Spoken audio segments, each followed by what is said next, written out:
Okay. All right, so we will open the FinCom meeting at 7:02 p.m. on October 6th. This meeting is being recorded. Because we have Jesse online, all votes have to be a roll call vote. So, with that, we can get started on the agenda. Here we go. There it is. All right, so we will review and approve previous meeting minutes. So Billy sent out the minutes via FinCom, via email.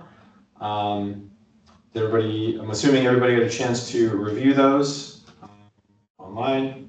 Do we need to put them up and review them in the meeting, or were they all reviewed digitally? Somebody make a motion. All right. Okay. All right, can I get a motion to approve the meeting minutes of Tuesday, May 27th at 2025? I'll make a motion to approve the minutes, those minutes. Is there a second? Second. All those in favor? We have a roll call vote. Roll call vote. Yeah, all those in favor. Zamudo, aye. Carl Hummel abstained. Mike Krager, aye.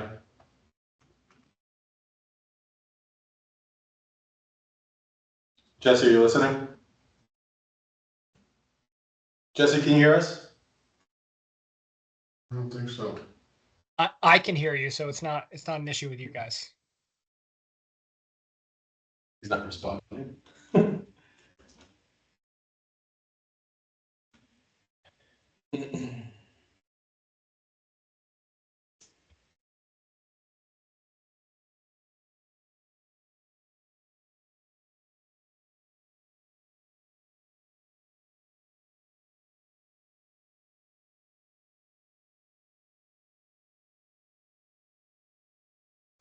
I'm not in the meeting. Do Do you want to chat it?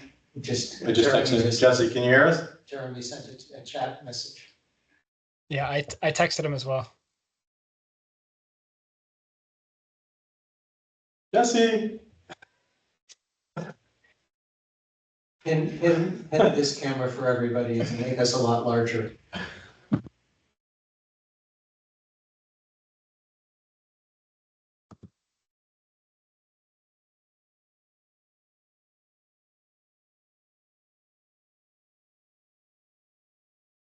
Jesse, hello? It's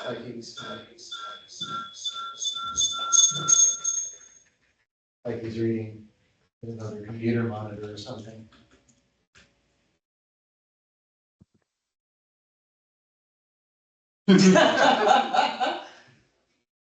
Can you hear us? Yes. All right, are you with us? We can't hear you, yeah. He's doing something.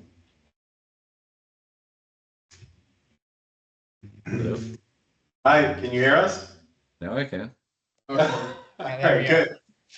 I was like, why is this taking so long? We're all trying to get your attention. Sorry.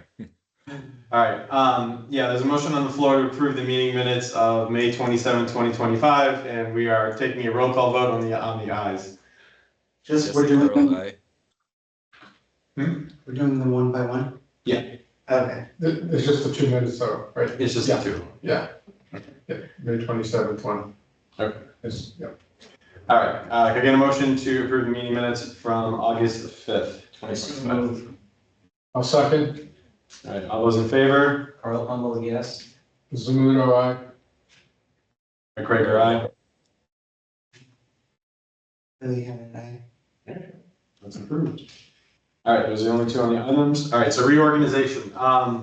So before each budget season, we'd like to go about reorganizing. We do not have a sitting vice president any longer since Nick has decided to leave the committee. So we need a role for chair, vice chair, secretary so far. We could make a motion, but typically has been the newest member Thanks. But we can all make a motion and decide how we want to go. Do I get to keep using the same template that I'm seeing? Yeah, on other sites? So can we pause? I sent out 2 sets of Yeah. meeting minutes. I have the May 27th Yeah. and the August 5th. So the first vote that we took, The first vote we took, I made the motion, I seconded it. seconded, The and second vote I made the was, motion.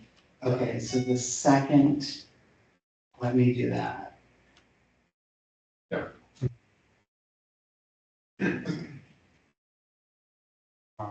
First, And then who made seconded those? I seconded.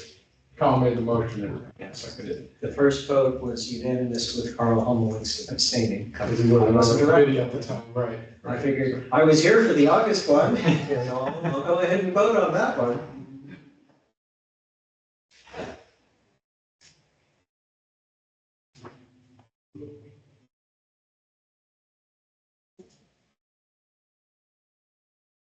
And the first vote was on the, May 27th.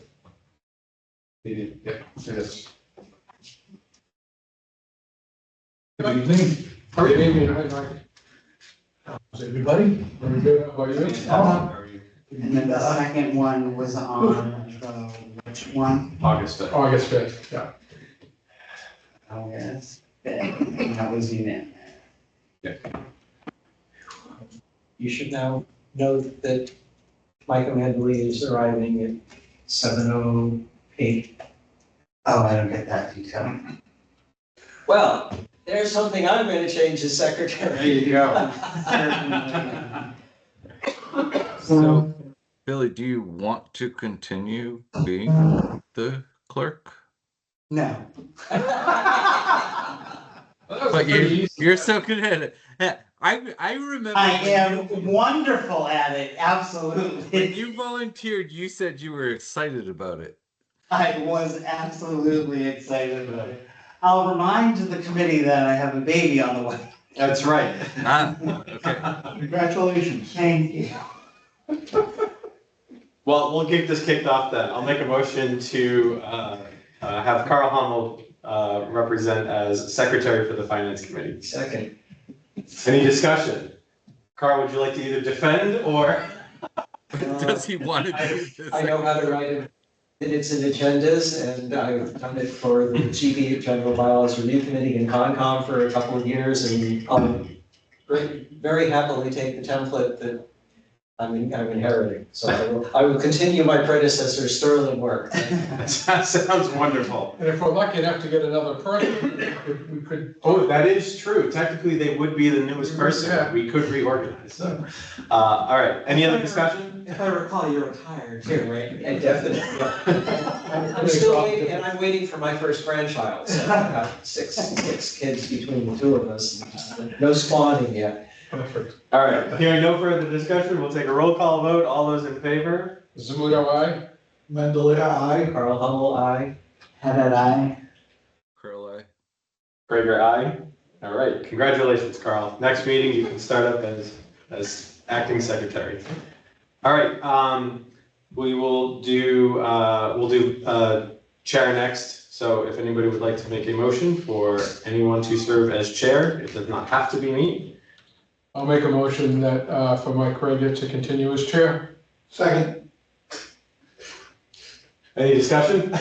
Absolutely not. No. Do you want to be remaining as chair? I am totally open to letting somebody else step in and have the experience. It's like F Troop, everybody else is Yeah, backing up. and you're if you would standing like. in front. I am happy to continue doing it, so if somebody else would like to throw their hat in the ring, I don't want to. This will be my 3rd term, so. I stopped listening after you said you would do it. Thank you. Okay. Fantastic. I think we're doing a excellent Yeah, I job. do too. Thank you, appreciate it. Appreciate the support. All right, hearing no further discussion, we'll take a roll call vote. All those in favor? Zamudo, aye? Mendelia, aye. Hummel, aye. Had I? Jesse Curl eye. Prager, aye. All right, now we will do vice chair. Anybody like to make a motion? Who wants to be it? What's the role and responsibilities of the vice chair? Run meetings when you're unavailable? Pretty much, yeah. I'll nominate myself. That works for me. I'm collecting vice chairships. I'm vice chair of the GBRC and Concom. Yeah, I guess you can act as both. Yeah. If you. I second that. Yeah. All right, motion and seconded. Any further discussion? All right, well, seeing as how you nominated yourself, I guess we're good. All those in favor? You're right. Foot. Zuludo, aye. Mendeley, aye. Hummel, aye. And then I, Really? Prager, aye. All right, so we will move forward with me continuing as chair, Carl as vice chair and secretary. Thank you, Carl. You're welcome.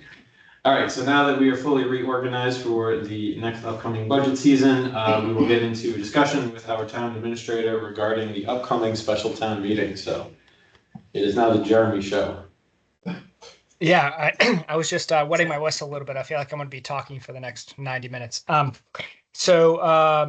of all, thanks everyone tonight. Congratulations, Billy. I had no idea you were expecting a child, so congratulations. thank you.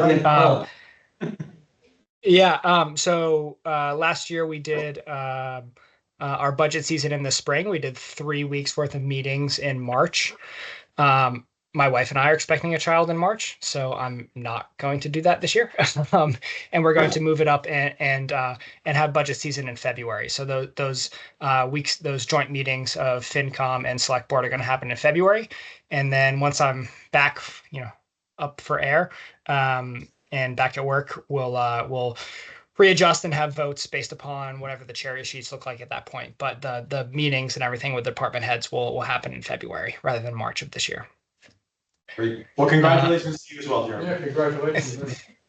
Thank you. Yeah, we're excited. We currently have a 2-year-old, so we'll see how this goes. But all right, so I'm going to share my screen now with what I shared with you all. Can everybody see what I'm looking at? Yes. So this is something I prepared in advance of annual town meeting. So the plan this year for special town meeting would be we're going to send the warrant out by the end of next week is the goal. And then this report is going to be posted online, and the warrant will have both a QR code and a link to get to this report. So we're not, it's 14 pages right now. It'll probably be 20 pages by the time I'm done with it. So we don't want to mail that out to everybody. But we want to give everyone access to it, and we'll blast it out on socials. We'll have it available at town hall. We'll have it available at town meeting. And if everyone recalls, this is the report that says, what town meeting is. Please turn your clickers, please turn your clickers. And then it goes through and it has commentary on what the actual bills are, or what the articles are, and then what the commentary is. So my plan tonight was to go through this report just because it has a little bit more detail, and then whether FinCom wanted to vote tonight or table some stuff and come back and vote later. That's up to the committee. I will say this process, we went, so I met with Capital a number of times, of which Jesse Curl is a member, including last Tuesday. And we met on Tuesday without a free cash number. So I think Capital was prudently a little conservative on what they recommended to Select Board to include. And then Select Board met on Wednesday, and then the warrant closed on Thursday.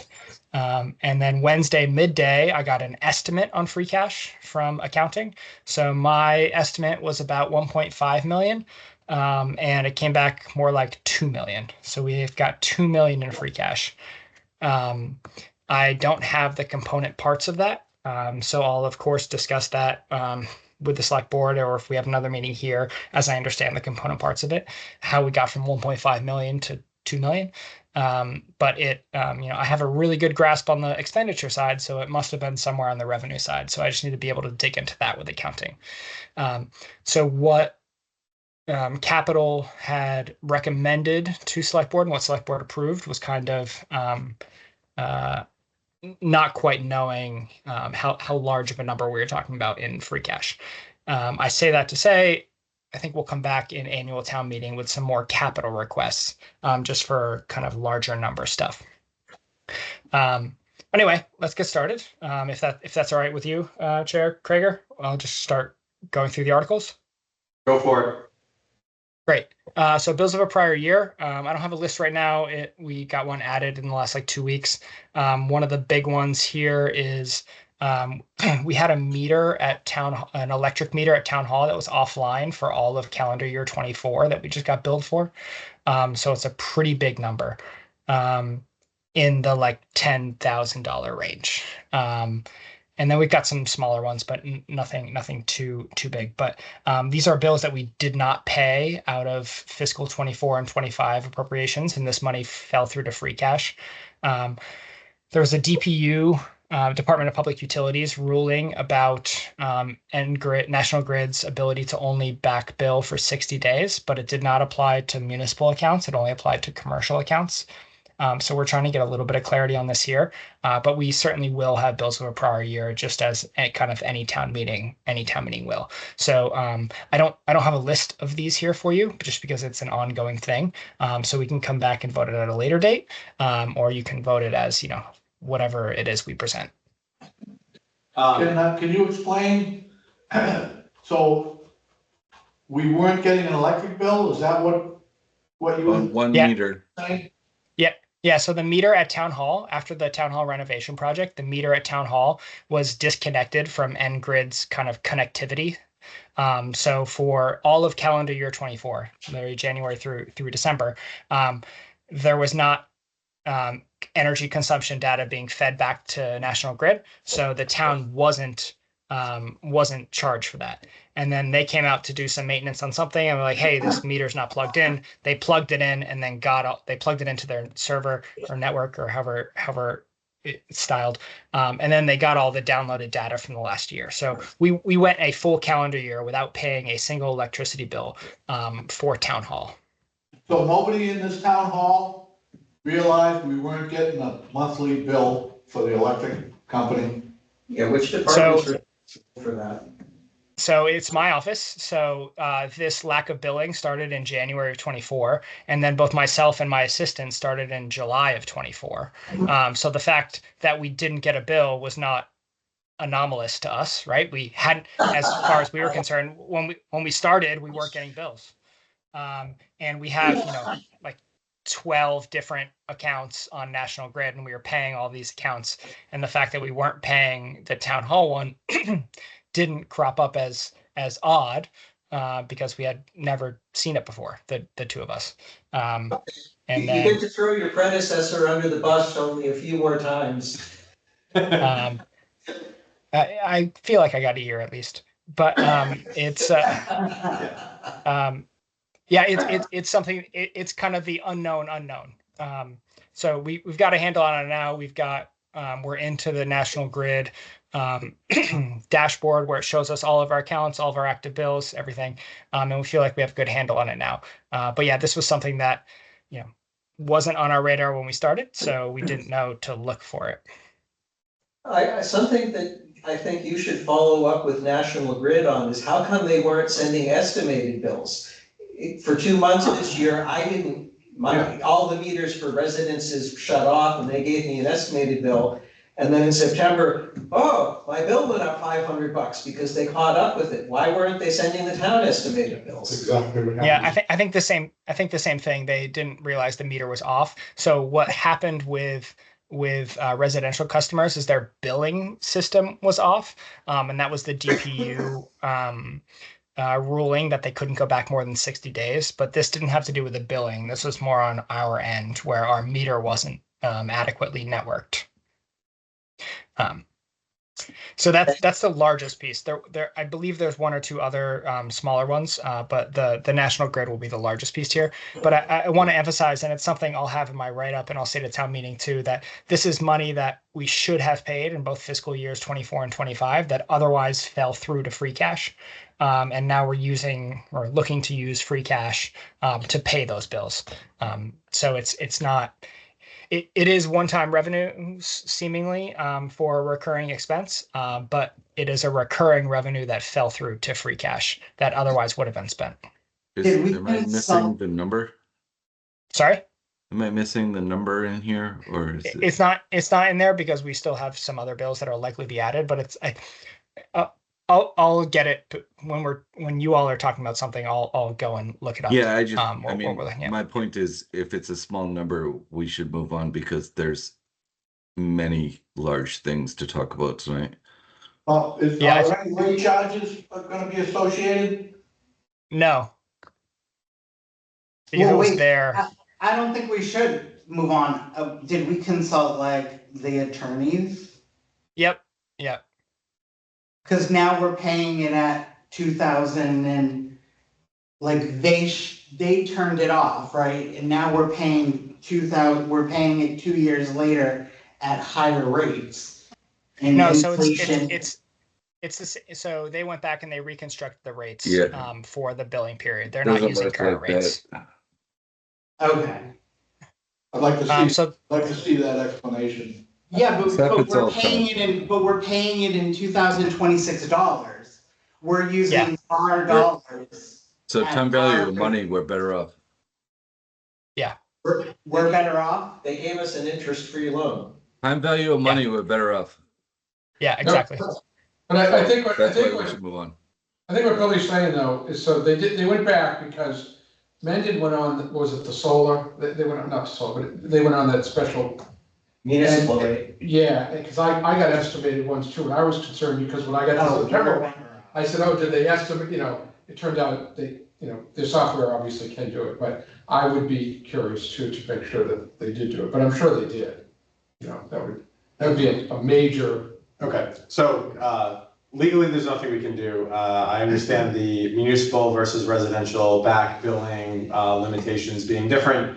Let's just get all of the facts on the table to make sure that we are not overpaying for something. To Jesse's point, we are in a better off financial because we did get a sort of interest-free loan on this, and free cash wouldn't have been impacted anyway because we would have paid it and it wouldn't have fallen through to free cash. So on that, I would suggest we move on to the other articles.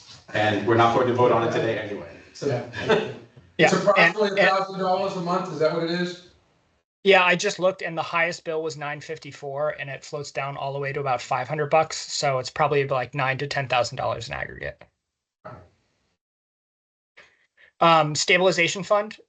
So I am working on financial policies for the select board to adopt, and working on the assumption, not the assumption, the working policy of 7 to 10% of general fund expenditures available in reserves, which means stabilization. Right now we have 6.7%.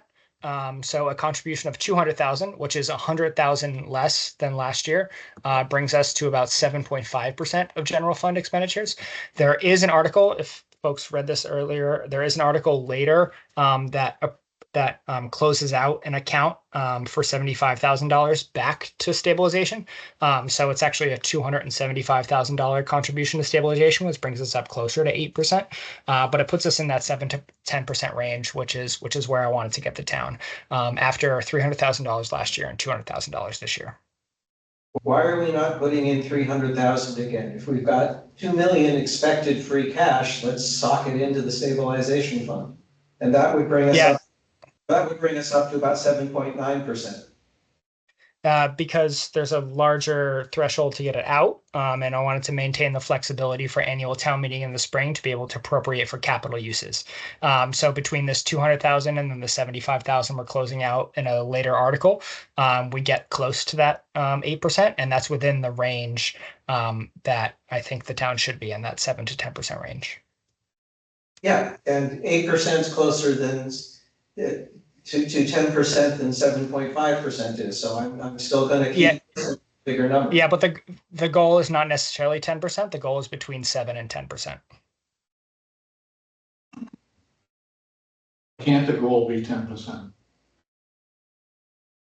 Sure, if you want to make that recommendation to select board.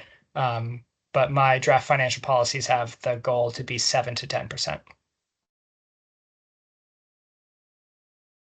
This is This is by far the highest percentage of general fund expenditures the town's had in stabilization in the last decade.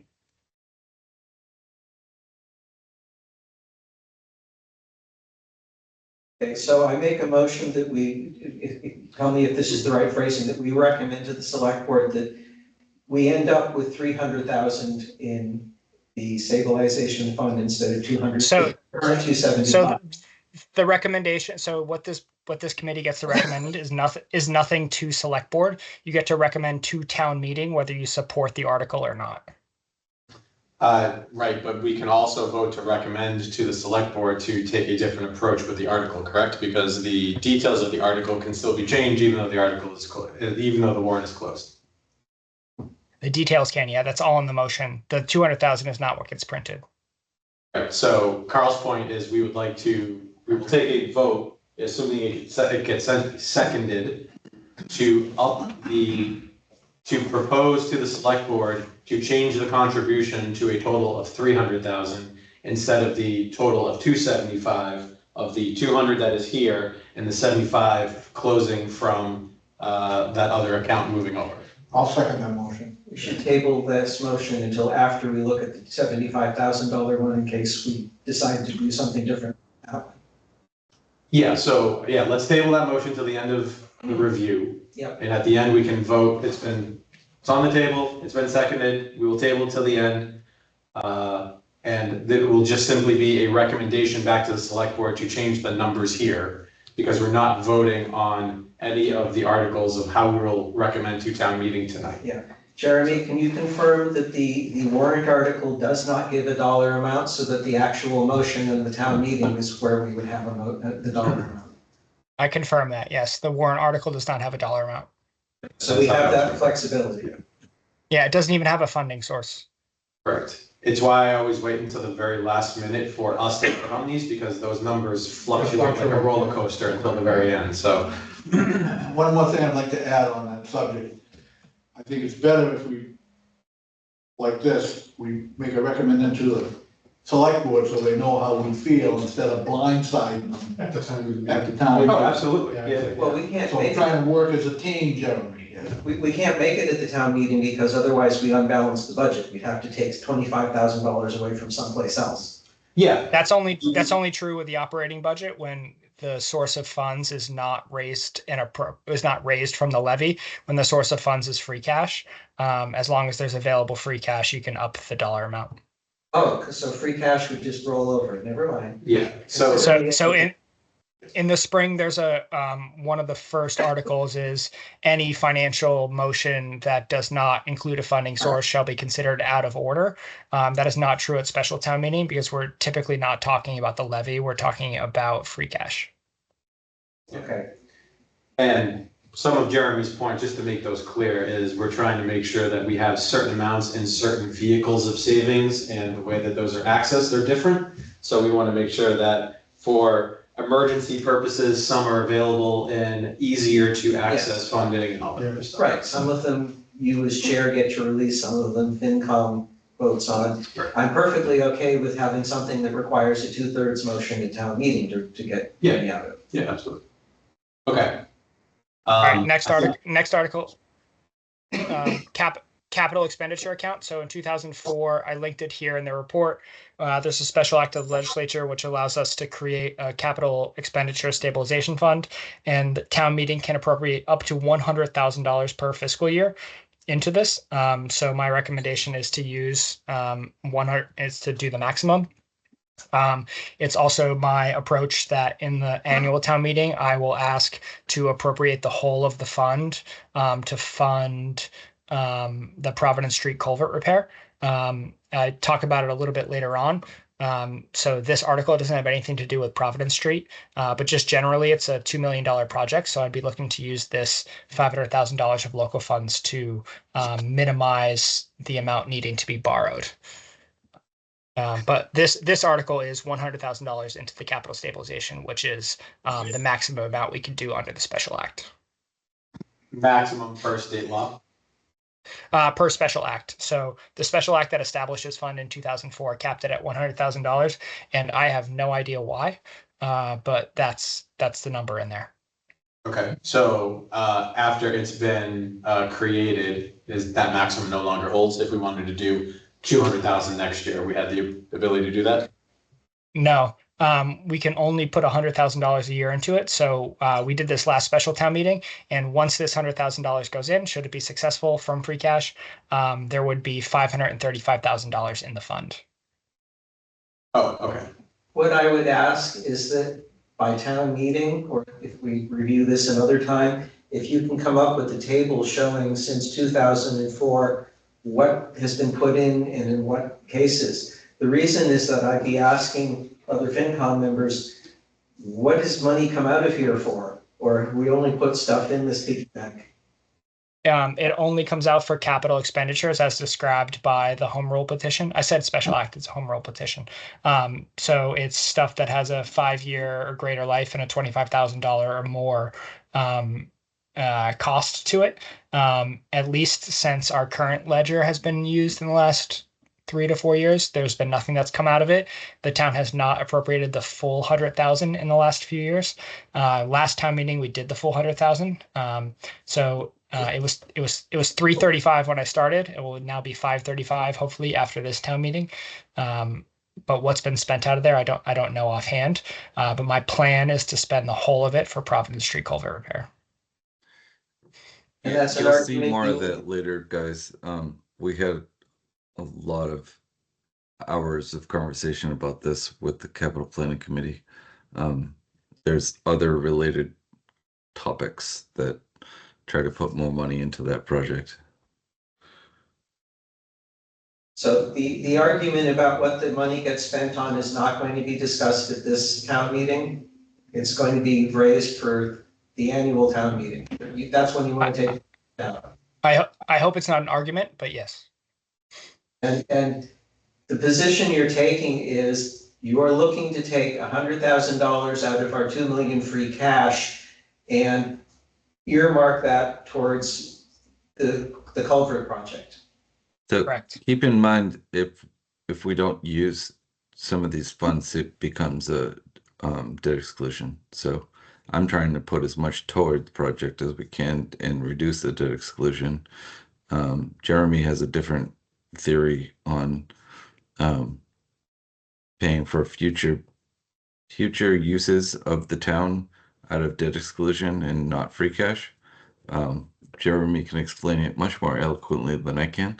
But I call it, it's a different pocket, it's a different spin on how things get paid for. And I'll get there when we get to that article for sure. Yep. So this is $100,000 into the capital stabilization, which was also an article at last special town meeting. Okay. Other post-employment benefits. So to refresh everyone, if you retire from the town prior to age 65, the town continues to pay a portion of your health insurance premiums before you hit Medicare age. And for group 1, which is office workers like me, for folks who joined the retirement system after April 1st, 2012, retirement age is 60. So that means there's just 5 years of health insurance premiums kind of exposure. For folks who joined prior to April 1st, 2012 in group 1, the retirement age is 55. And then for public safety folks and police and fire, it's either 50 or 55 depending, and I just don't know the split. And then, or if you get medically retired, which we have some folks who do. So we have a liability for these other post-employment benefits, which as of fiscal 23, give or take, fiscal 24, have been reported on our financial statements as a liability. So municipalities have been taking the tact of trying to pay that down. So we established a trust fund in 2016, did not put a lot into it. Last year, a special town meeting appropriated $50,000 into the fund, bringing it to about $250,000. This actually doesn't say it here, but so I'll add a line to appropriate another $50,000. Just gonna put it in brackets, and I'll do it nicer later.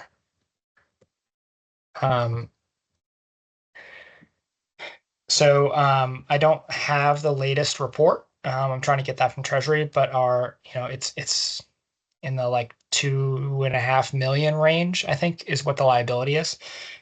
So this is just eating away at it. So we are doing the yearly pay-go. We are paying our current obligations from current resources. It's in the general fund budget.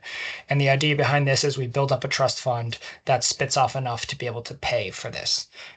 So this is not the most pressing issue facing the town. We have a good handle on it in terms of year-to-year appropriations from the general fund, but it is a long-term liability which we should continue to eat away at because bond rating agencies are going to continue to poke at it if we're not doing anything. Actually, what I put in my financial policies is that it's 50K in fiscal 2025, and we should raise it at least the rate that our general fund is growing. So it'll be some number greater than $50,000 that I asked for. That will be, it'll be a round number. It's not going to be, $51,275 or whatever. It'll be some round $1,000 number, but it's eating away at future liabilities. Is the trust fund in an interest-bearing account? It's invested, yes. It's not even a high yield savings. It's invested in securities. And my summary of what I heard you saying at town meeting previously is the reason why, even though the liabilities in the millions, we're only putting in the small amount is it's a slow-moving disaster. We still have many years until we actually have that multi-million-dollar liability hitting us. I don't characterize it as a disaster because we're adequately funding it on a pay-go basis, a pay-as-you-go basis, a pay-go basis on our general fund operating budget each individual year. So the liability is, the net present value of all benefits available to the people who would be available in the trust. So, it includes my anticipated health insurance premiums between when I'm 35, so between when I turn 60 and 65.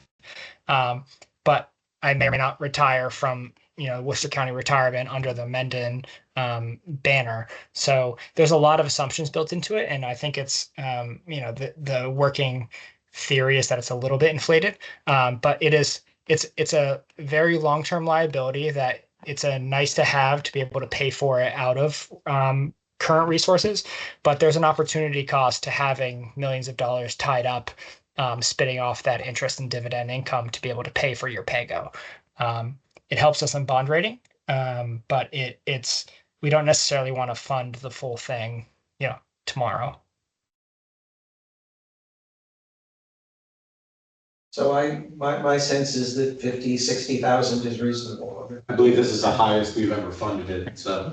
I think the first year was like 10 grand, something like that. Yeah. Right. So it was established in 2016, and it has about $200,000 in it now. So it would just this 1 year for a fund, created almost 10 years ago would be a 25% increase. So. And if we've got $2 million in free cash, then yep, we can afford it. Okay. Fire department leases. So this is just a straight miss. So this is something that we need to pay every year, and between the fire chief and I didn't know we still had this available. He was under the working assumption that this had been paid off, and then was doing due diligence on financial reporting and found out that we still have lease payments necessary. So reflective of, so this is lease payments. There's 2 lease payments here, one for the pumper, the engine, and one for the SUV. The pumper is like 67,000 and the SUV is like 8,000. These are leases. The SUV's got 1 more year after this. I think the pumper has 2 more years after this. So these will be appropriated in the general fund for fiscal 2027. So what this request is not to use free cash, which is reflective of like I said, the ongoing nature of these lease payments. So new growth was certified at about $110,000 higher than initially anticipated in the budget. I'll go into that in a sec. But So this would be appropriating that new growth into the fire department to be able to pay their leases at $75,577.17. So it would increase the fire department budget, but use current year taxable revenue to be able to do so. The $110,000, so that comes largely from the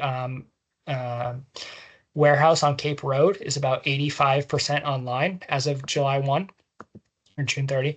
So that's about $15 million worth of taxable value, which equates to well over $100,000 worth of tax revenue. So the whole gain above our anticipated budget is due to the Cape Road warehouse coming online. So my future year budget projections, which again, I'll talk to the chair about later, but I'd love to have a meeting kind of in between here and budget to talk about my kind of multi-year approach to the town. It really truncates future year new growth. It doesn't use this year as a jump off because we kind of have this anomaly. So we'll use this anomaly of new growth, which is now in the base, right? That $110,000 in revenue is going to be in our base each year and grow at 2.5%, and going to appropriate 3/4 of that to pay for these fire department leases. I got a question. How were these leases paid in the last year? They were previously in the general fund budget, and the fire chief, who again is only 6 months ahead of me in terms of tenure, thought the leases were done. So he didn't ask for that appropriation into the general fund in 26. And instead, we used the general fund to pay for turnout gear. So we talk about turnout gear later in an article here. And so turnout gear, which is like the exterior, what you see firefighters in. Turnout gear, there's 2 questions on turnout gear. One is that you need to replace it on a very regular schedule. And then 2 is that the fire chief wants every member to have 2 sets of turnout gear, not just one. So we were funding I forget because it's the same number. We're funding one of those things out of free cash each year, and then funding the other. I think we're funding the additional set out of free cash, and then funding the regular cyclical turnover out of the general fund. So we took what was previously lease payments and said, hey, let's fund the cyclical turnover of turnout gear in the general fund. And then the chief came to me a month ago and said, actually, we still have those lease payments, and asked if I wanted to either, reconfigure those, that turnout gear payment, which is something that if we weren't doing the general fund, I would ask to do out of free cash, or find the money to pay for these leases somewhere else. So that's why I went to the recurring nature of this new growth revenue to pay for the leases. So they'll be in the 27 budget as well. A newbie question, certified new growth, that's part of the Board of Assessors looking at how property tax evaluations are going up? No, that has nothing to do with value, because Proposition 2.5 lets us raise our levy, which is agnostic to value. What new growth is new construction or additions, right? If you put a garage or a pool or a second bedroom or whatever in your house, or build a new house, that's what goes into new growth. Your house going from $600,000 to $610,000 in assessed value is not counted in new growth. That's controlled for in our 2.5 raising. So we'd actually lower our property tax rate. If everyone's property value went up more than 2.5%, the rate would go down. So would we expect the same sort of thing happening when Kevin Meehan builds out his next store or his next subdivision? Where we look at the way we do the estimates is we look at building permit information that has been pulled, and that's what we key off of, and we are purposefully and consistently, and I think correctly, conservative in that, because we don't want to estimate new growth at 250,000 and to come back at 220, and then at town meeting we need to come up with $30,000 worth to cut. So we'll consistently be conservative in this, because we had one big project come on and we didn't know the level of completion that it would be at the start of the fiscal year. I think we were conservative to the right amount, and now we have $100,000 to kind of reprogram. how, the new growth stuff, how has that historically been allocated into projects? Is this, do you always find something to toss it at, or is this something that you're doing because of the lease payment suddenly showing up? A little bit of everything. So sometimes it's reprogrammed into stuff. Sometimes it's used for bills of a prior year. Sometimes it's used for new positions. Sometimes it's used to increase our overlay, which is our reserve for abatements and exemptions, which the Board of Assessors also estimates. And then sometimes it's just part of the tax rate recap setting where we say we need to raise $20 million and we get a little bit more out of new growth. So we're going to tune down our estimates on local receipts. Which those estimates and what we do for local receipts is not kind of a votable option, is not something that town meeting or this committee sees or gets purview into. So instead, we would just tune down those estimates, and then that money would flow through to free cash later, should we exceed those estimates. So it's an art, and it's been done a few different ways. Okay, so I gotta say, I'm new, I don't have an opinion as to whether it's reasonable for this to be done this way. Yeah, my opinion is that we're using the type of funds that this normally would have been accounted for. It's disappointing that it pops up, but Yeah. I'm glad we have this here to be able to pay for it, so. Instead of free cash. We now have the books in a better position and, And moving forward. yeah, moving forward, we'll be in a better Yeah. position, so. Yeah. I will say, as soon as I brought this up to the select board, they're like, all right, thank you. How do we prevent this? Yeah. So part of what's now required in our annual financial statements is long-term lease obligations.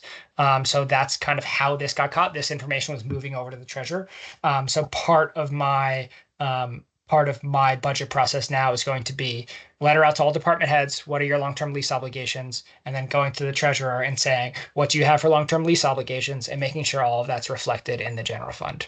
It's unfortunate. And an oversight on both the Chief Bangma and mine. But I think we have a solution going forward.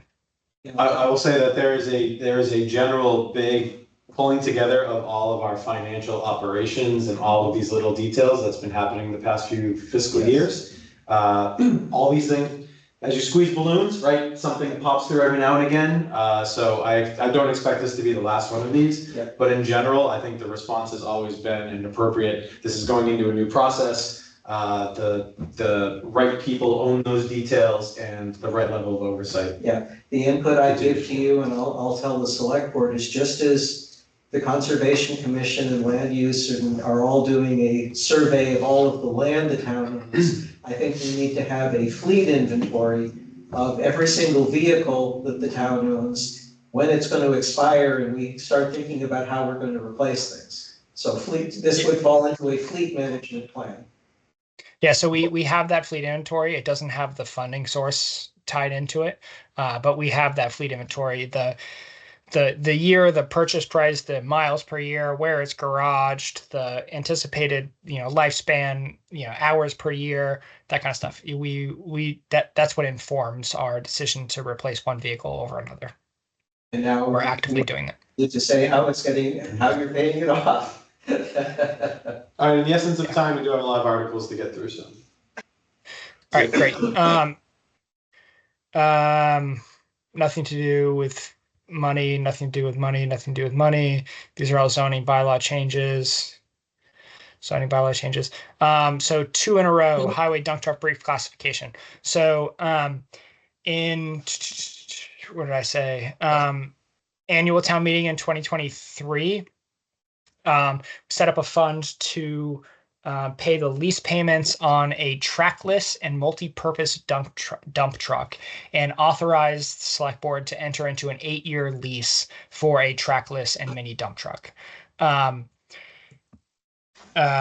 was set up for $75,000.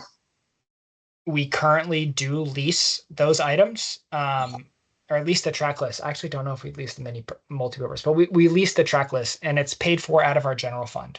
So this money has sat there, and my my interpretation of this is that we weren't quite sure when the lease payments were going to start. So we appropriated this money at town meeting, and then the lease payments didn't start till after July 1. So we were able to use general fund money. We didn't need this kind of prior to July 1 holdover from May to July. But this money's been sitting there. It's $75,000 in this article fund, and it's been sitting there. And because the way our treasury operation works, when we have money appropriated from a town article fund, we expect that to be expended quite quickly. So that's moved to non-interest bearing. It's moved to really, really liquid, really, really safe funds. So it's actually not been earning anything, and the money's not been put to work in ways other funds have. So what 13 and 14 do is this moves it back to stabilization, because that's where the money came from to begin with. So if we're going to close out the fund, we have to close it out back to where it came from. And then it says, highway now needs the mini dump truck, or the multi-purpose dump truck. They have the additional grounds person, and they want to purchase a multi-purpose dump truck for it. And something that's not in the commentary, because I just learned it this morning, there is a current pickup truck that was received by the highway department from the fire department that no longer passes inspection. And they used it for just around the yard sorts of things. And the superintendent was back and forth on whether he wanted to replace that truck or not. And so now, if we purchase this multi-purpose dump truck, which is the small truck, which, if you think on the Ford terms, like the F3 or 450 size, not the huge international dump trucks that you need to climb up into and use a CDL to drive. It's one of the smaller ones, non-CDL vehicles. This would negate the need for replacing that pickup, and it would give the grounds maintenance foreman his own dedicated vehicle. And then it would also be a vehicle for the snowplow fleet. So the money goes into, so 13 puts the money back into stabilization, and then 14 uses free cash to pay for it. So with Article 13 and then Article 2 or whatever it was, the total contribution to stabilization would be $275,000.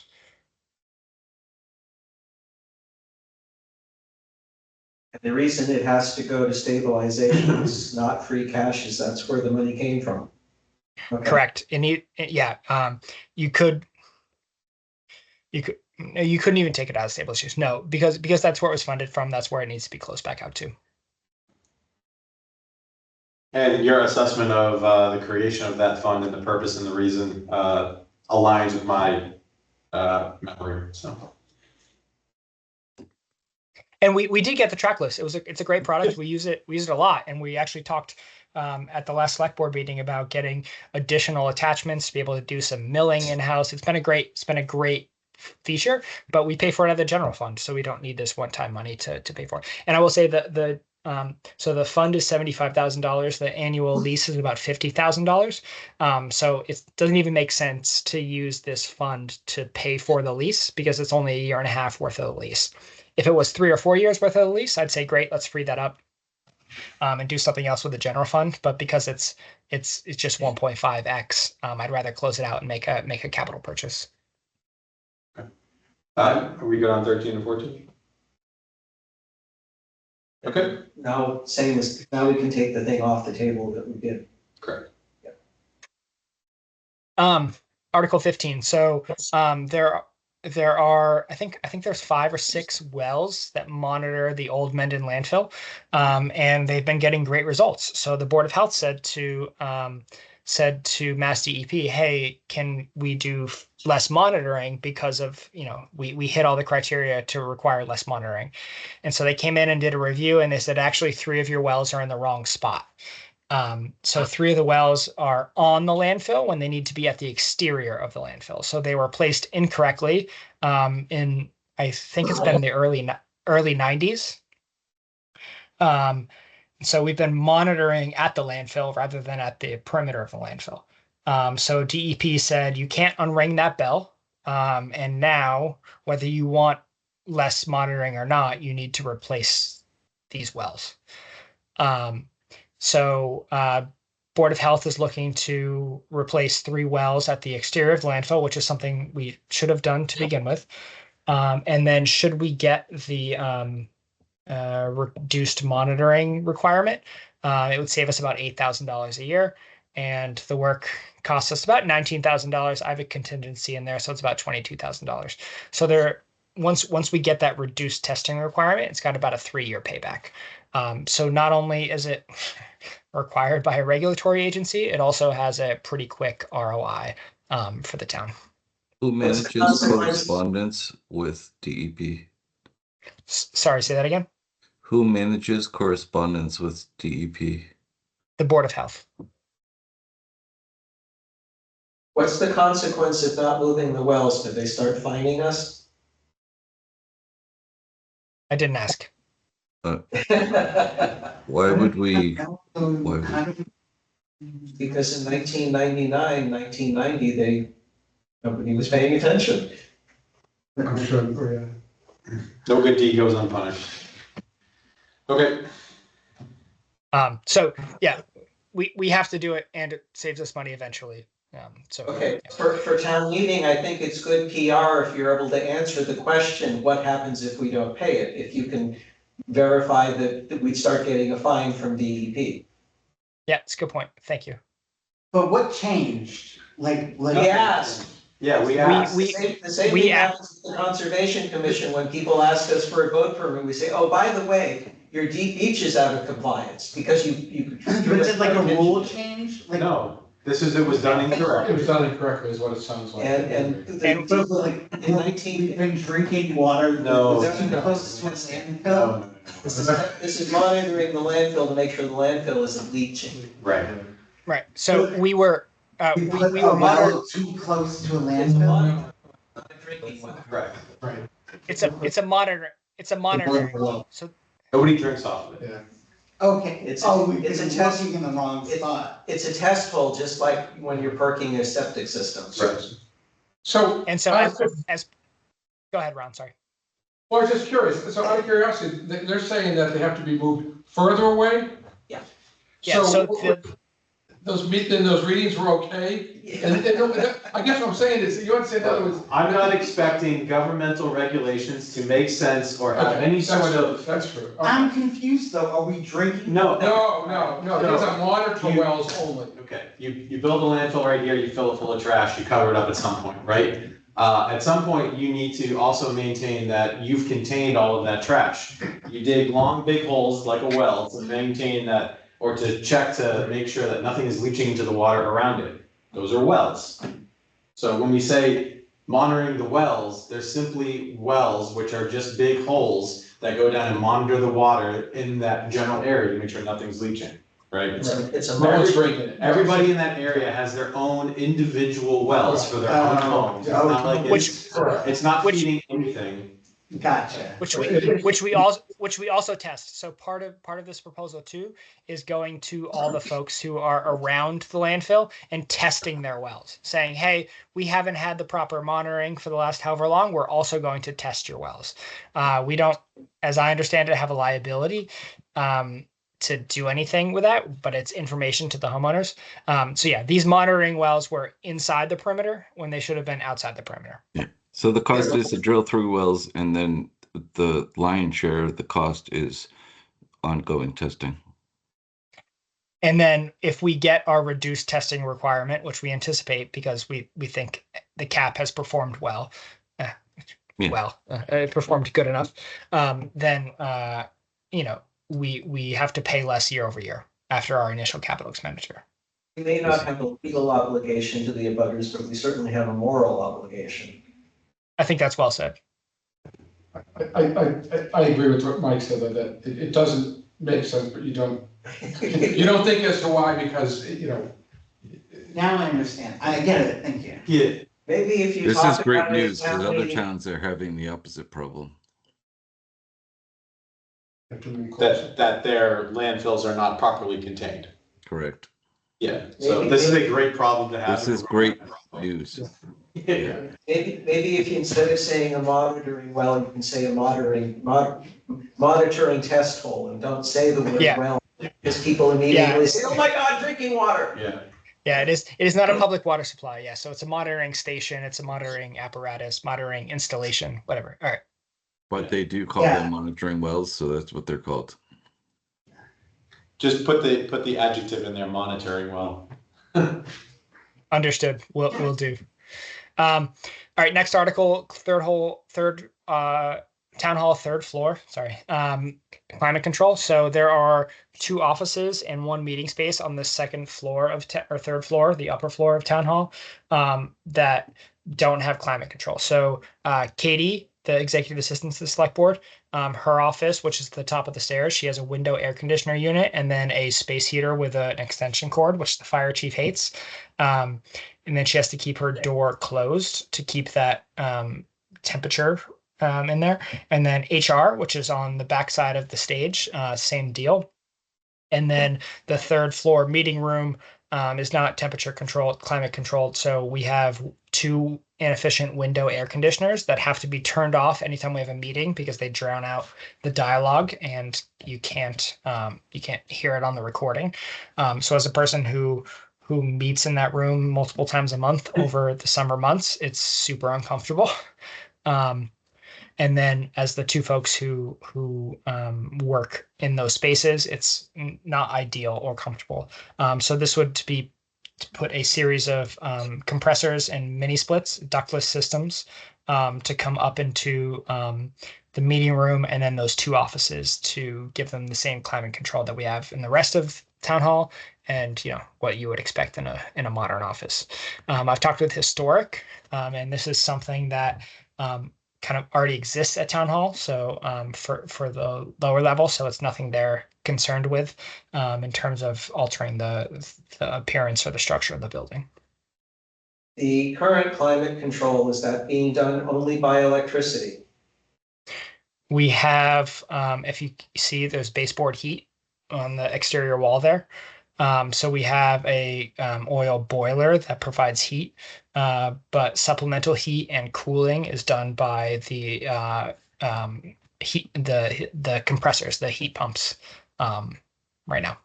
Well, no, what I mean is you're just, the air conditioners are running off electricity. The electric heaters that you talked about are electricity.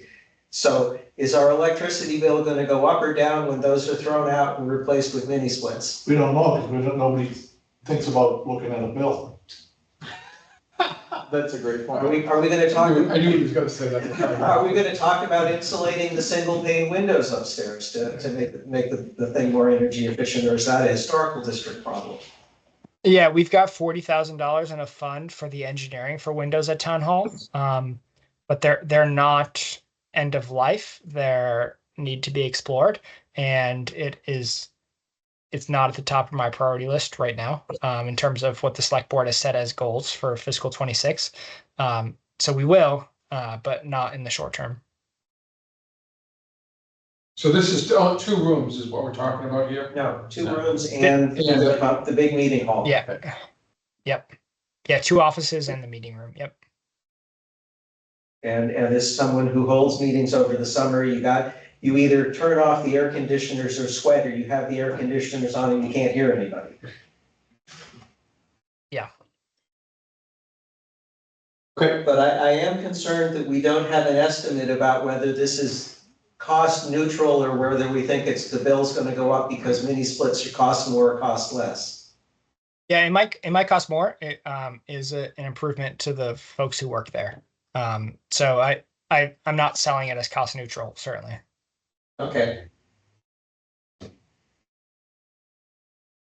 Okay, next article. Senior center emergency well repair. So the senior center had previously experienced issues with their well. We performed an inspection and determined that we needed a new well pump.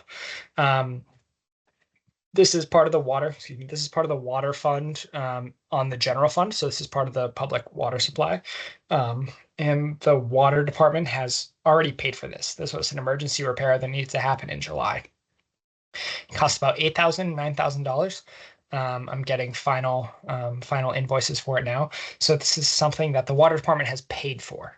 But they floated it by using funds that were appropriated for the rest of the year to be able to do it, just in terms of expediency to keep the potable water supply at the senior center. So this is backfilling those funds for the water department. Is the water department authorized to expend money on an emergency basis like this? The budget is voted on a bottom line basis, and they could spend all their money on pencils if they wanted to. So this is them in their professional judgment, using their budget as they see fit. And the consequence of not fixing this is there not be enough drinking water at the senior center. So that's why they thought it was an emergency. Correct. But is that not? Carry on. All right. I would say, isn't this the point of things like FinCom reserves? FinCom reserves can't be used until May 1st. So they would have to go until then. So certainly they can float it and figure it out. But Hold on, what was that? You just said we can't use FinCom reserve until May 1st? yep. Because we don't have enough in the account to cover what the bill would be? Nope, municipal finance law in Massachusetts, you cannot make, in a town, you cannot make transfers between departments until the final 2 months of the fiscal year.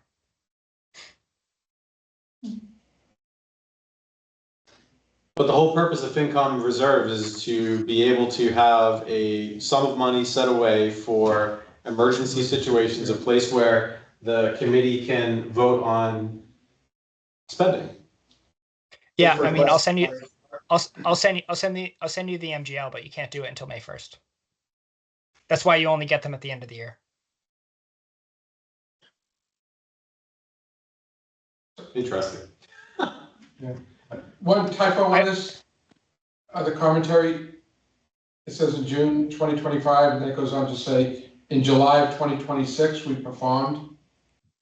It should be right, yeah, I just want to make sure that people see that, okay, yeah. Thank you for that. No, I appreciate that. Thank you. No problem.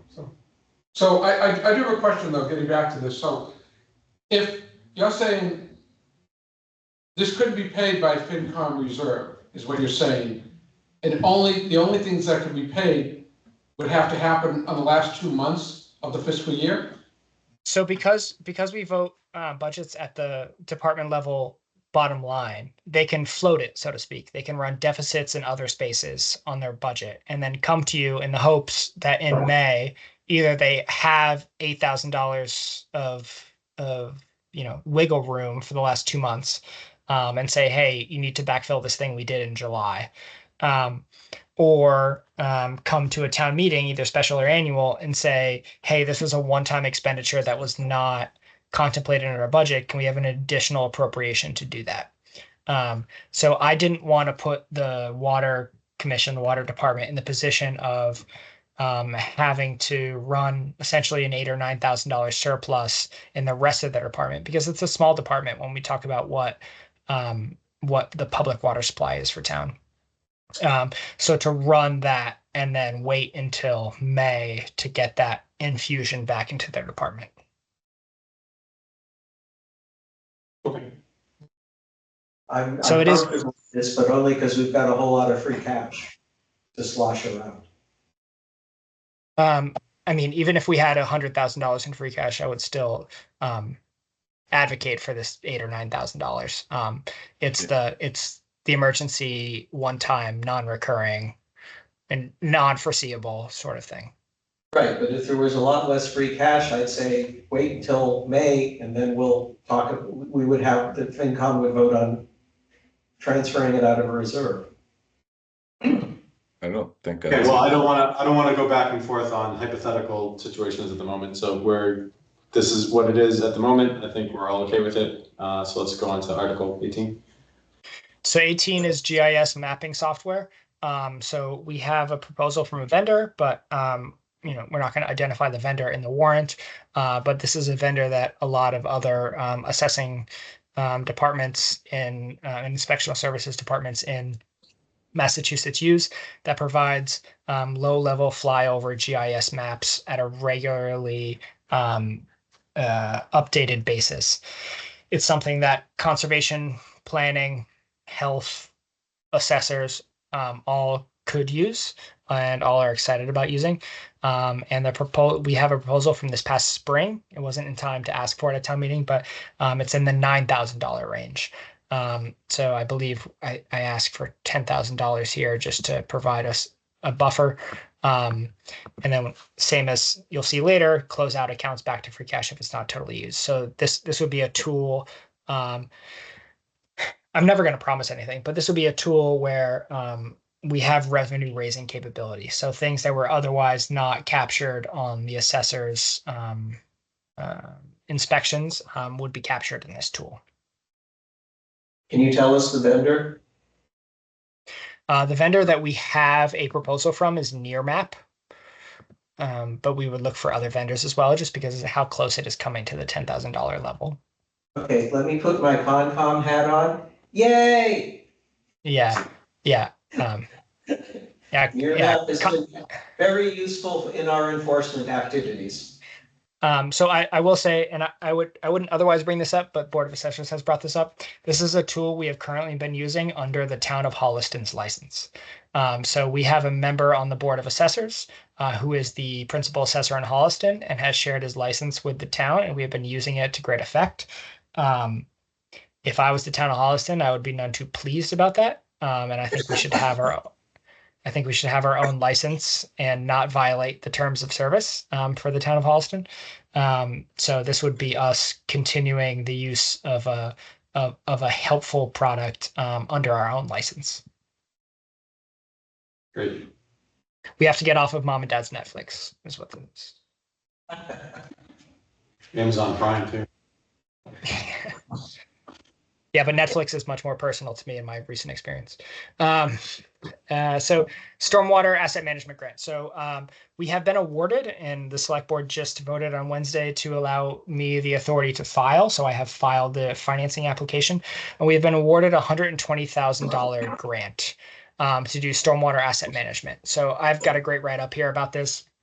So going out, looking at culverts, at drains, at outfalls, inventorying the location, the state, the use, everything about it to come up with a preventative maintenance plan and then inform a capital plan going forward. So it's a $120,000 grant. It requires $33,000 in-kind contributions from the town. So that's the time, materials, and kind of wear and tear on vehicles that we use. And then $47,000 in terms of a cash match. So this is $47,000 to get a $200,000 project. The project would kick off in January of 2026 and then wrap up by the end of the calendar year. And it will inform our capital plan going forward. So especially in light of the overtopping on Providence Street and that culvert, having this asset management plan going forward, I think is a great investment for the town. And again, it's a $120,000 grant with a $47,000 match. And these funds need to be in place prior to January 1st. So if we don't do this article here, we would be ineligible for the grant come January. Have you already identified the staff members who will be working on this, and is that going to require them to not do other stuff that they're currently budgeted for? It's the highway department. The highway department was instrumental in the creation of this grant to begin with. So yeah, they wouldn't be doing other stuff, but stormwater management is within the purview of the highway department to begin with. So it would just be either an accelerated or enhanced version of what they would otherwise typically do. I don't want to say it's what they would normally do without the grant, because they would focus more on this. But it's not like you're asking, the librarian to go out and do this. It's within their purview. So the highway department head will shuffle bodies to get this done. Correct.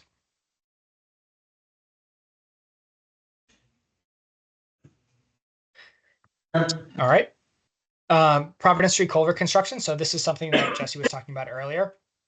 So I have this bracket here just because I want to like flesh this out a little bit more. So this current ask is for $100,000.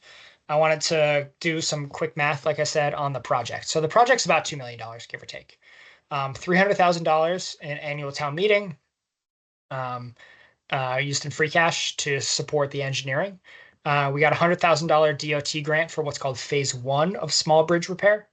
We got $100,000, actually $116,000, but just for math, $100,000 DER, the Department of Ecological Restoration grant, to make sure that we engineer a suitable stream bed and kind of our ancillary knock-on effects upstream and downstream. So we got $100,000 there. And then we anticipate a $500,000 DOT grant for phase 2 of small bridge repair. So all that together, that's $700,000. And then this is the $500,000 from capital stabilization that I talked about. So that's $1.2 million between the 5, 5, 1, and 1. So $1.2 million. Plus this, and then the 3. So 5, 5, 1, and 1 is 2, and 3 is 5. And then this additional $100,000 would bring us to $1.6 million. So I plan to come to a annual town meeting in spring of 2026, and ask for the $300,000 from, $500,000 from capital stabilization. That needs to come at annual town meeting. But I would also look for a bond authorization for the Delta, which would be maybe $400,000. But I would roll in, if we didn't have the DOT grant at that point, I'd roll in the authorization to say $900,000. And then should we get the DOT authorization or DOT grant, we wouldn't use the full authorization. But I would rather, when we do MSBA projects, we don't do it because we don't have a municipal district, but when I do MSBA projects in other communities, if you have a $200 million building and MSBA is going to kick in 75 million, you don't just do the authorization for 125, you do the authorization for the full 200. And then if MSBA doesn't come through in one way or the other, either formulaically or their own funding source, their own funding challenges, you have the authorization to do the whole thing. So I would be looking in the spring for $500,000 from capital, and then roughly a $900,000 debt authorization for outside the levy, debt exclusion, to replace the Providence Street culvert. If not for this article, that $900,000 would be $1 million. So what capital planning is advocating for is to use more current level, so the $100,000 being the more, use more current resources to pay for this project and minimize the marginal tax increase associated with the soon to be requested debt. Okay, so there's the previous 500,000 out of capital stabilization fund. Then this is an additional 100,000 from free cash. Yeah, this will be from free cash. Yep. Okay. All right. When you said 900,000 debt exclusion, that's the Prop 2.5 exclusion, right? That's my newbie question. Yes. Yeah. So No, it would be necessary. debt. We can raise our property tax levy by 2.5% each year. A debt exclusion is the town asking the voters to say, don't count this towards that increase. And then when the debt goes away, the tax increase goes away.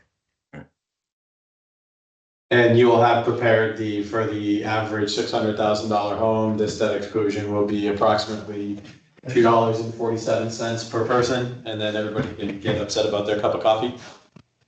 And the consequence of not doing this is Providence Street closes down and detours. Mm-hmm. Yeah, so two things. One, Mike, I'll let you characterize it that way. I appreciate your advocacy. I'm not going to color it that way, but yes. And then to Carl's point, even with the construction, Providence Street's going to close for 3 to 4 months, and Cemetery Street will not be a one-way. It will not be a two-way. Sorry, Cemetery Street will remain a one-way. So it will be a disruptive diversion around to Blackstone Street. That's horrible. Is there a timetable for this? I'm just curious. We hope to have the 100% design documents ready in April, and be able to bid it shortly after town meeting in May, once we have the fund set up, and then start construction by the end of June. So then we'll be closed, July, August, September, perhaps October. Let's have little deers drinking out of the stream. Well, yeah, putting on my Concom hat, Isabella, our conservation agent, is working on the DER grant and making sure that we're not having any trouble with the fact that we're building in a wetlands area. Yeah, so we've done multiple site visits. Isabella's been at them. I'm joining Conservation Commission for the public hearing on it this Thursday. We've got the neighbors to sign the notice of intent. We're chugging along on this. The culvert's going to be, like 3 feet high, so that small deer can go underneath it, as opposed to a really, really small 6, 8-inch, 12-inch culvert. So there were 3 options presented to the select board: a aluminum culvert, which was the cheapest, but doesn't have the track record of testing its longevity. It says it'll last 120 years, but it's only been on the market for like 40. So it's not there. And then a concrete box culvert, and whether it's a 3-sided, so top and 2 sides, or 4-sided, all 4 sides. The select board went with the 3-sided box culvert, it being the middle price point between those, but also the easiest to reconstruct the stream bed as it's going through it. So we can use natural materials rather than replace it on top of concrete. So we have anticipated 100-year useful life out of this. And concrete has a very long track record for us to be able to know how long this should last. And I'm assuming that go ahead, Jesse. I was just going to add, this was the longest conversation that we had during the capital planning committee, and it came down to how much free cash could we justify putting towards this project, and that's where the conversation that I think Jeremy may repeat, because it was helpful for me, may come into play, and that's when I thought we had less free cash. I thought, given the size of this project, that we should, given the amount of free cash we have, try and reduce that debt. Yeah, so what Jesse's referring to is just my general theory on debt. So if we have a $2 million project and we have to save up for it for a number of years, the people up until that project have paid for it. Whereas if we use debt to finance something, or debt to fund it, the financing cost of that is in the future, and then we do the improvement right now and then pay for it in the future, and the people who benefit from that improvement are the ones whose tax dollars are paying for it. So it matters less with a $2 million project. It matters a lot with a $200 million project, because you can't just save up for $200 million. But you can, spread that cost against the generation or generations who have useful benefit of that project. So that's why I think debt is good in this situation. Yeah. In general, I also like us getting to a point where we're increasing the level of debt we're comfortable spending, so that as projects fall off, we have more room to continue to do other projects without impacting overall tax burdens. So I do like that approach as well. I do find it beneficial. My reading of the intro stuff is it's good to have debt so that as old debt retires, you have a new debt to fill in, because otherwise people get used to their property tax going down, and the next time you have to do it back, it goes up a whole lot. Exactly. That's kind of what I was just trying to say. And that's the problem we have with the senior center not passing. Exactly. Yeah. So the senior center did not pass. Yeah. Senior center did not pass at the time, which would have made that strategy executionable, right? So we have this drop off. So this fills part of it. And then as we have continued drop off, I'm not giving anything up here. The select board will look for a senior center exemption in the future as well. Okay. So I think the question, should the question be whether or not we agree with the capital planning committee's introduction of the 100,000 going towards this project?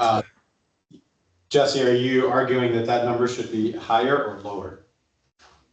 I'm not arguing. I thought it was the appropriate number at the time. But I was, you know, At this current moment in time, would you like to discuss that number being higher or lower?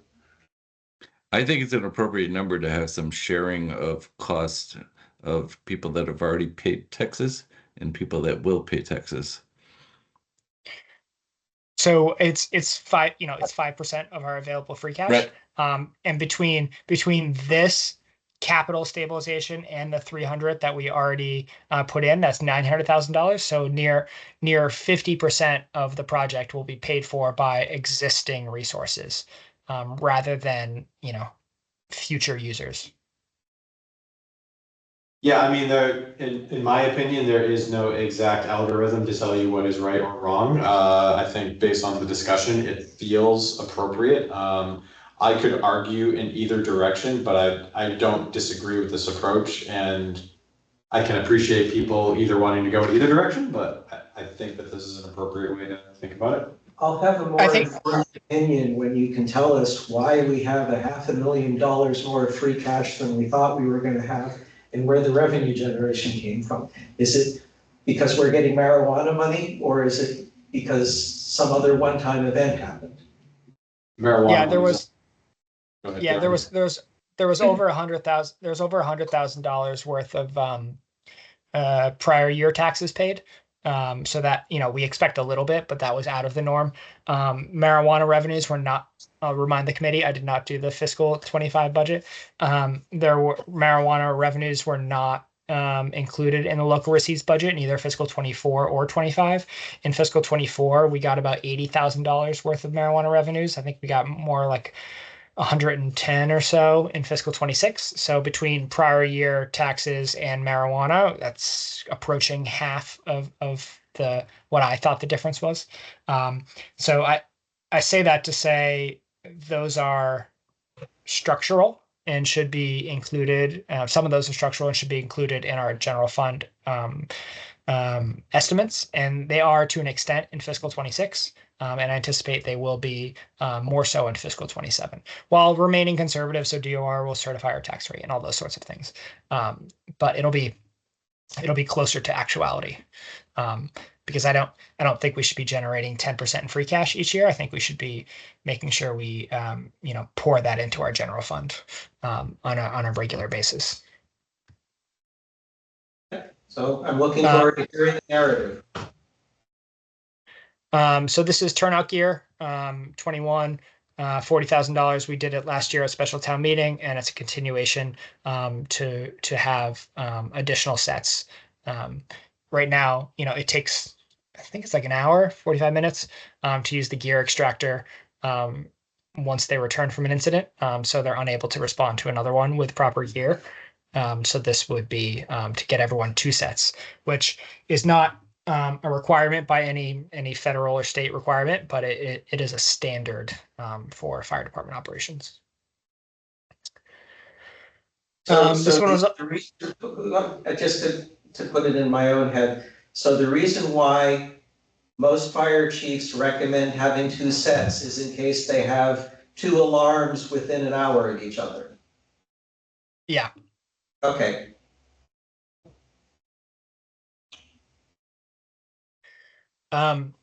Vehicle purchase. So this is 2 requests tied into one at $85,000.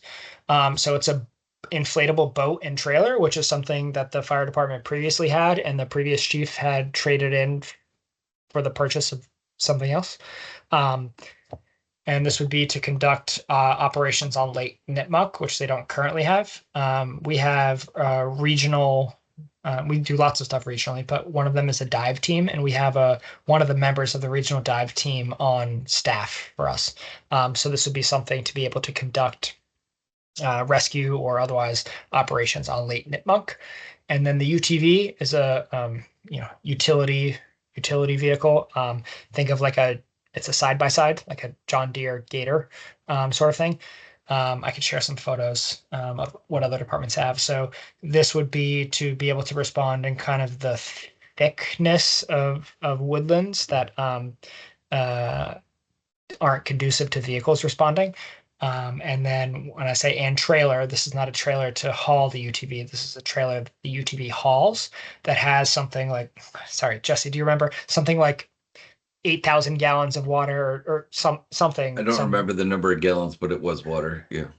Yeah, to haul water to be able to tackle operations within the kind of thick brush in ways that the brush truck and certainly the engine wouldn't be able to get to. So these are two vehicle requests. They've been on the capital plan for the last 2 years, and this is recommended by the capital planning committee. How does this break down in terms of each individual ask? $25,000 for the boat, $60,000 for the UTV, give or And take. how do we currently handle issues on Lake Nipmuc with the regional approach? We either don't have a way to get there, or we wait for the regional response that does have a boat. Mutual aid.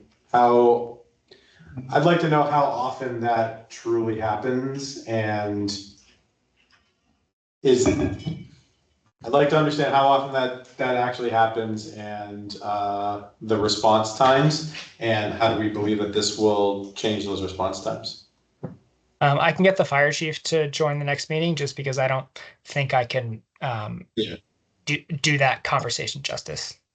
Here's my explicit ask. In the past 3 years, how many times would a boat and an inflatable boat and dive gear on Lake Nipmuc been useful? In the past 3 years, how many times would it have been useful to have a ATV and water tank traveling around our trails? I think one that came up once in our last meeting, and they did cite that there was a dock fire that the boat would have been very useful to have at that time. I don't know if you remember that specific date or incident, but that was brought up. Yeah. So the chief can talk more intelligently about that than I can. So I'm not going to try to put words in his mouth. I will say, trying to quantify public safety impact is often a difficult quest. Yeah, these questions all came up in the capital planning committee meeting. My other question about the inflatable boat is it something that would be usable by other municipal departments? Typically, no. And I'd ask, why not?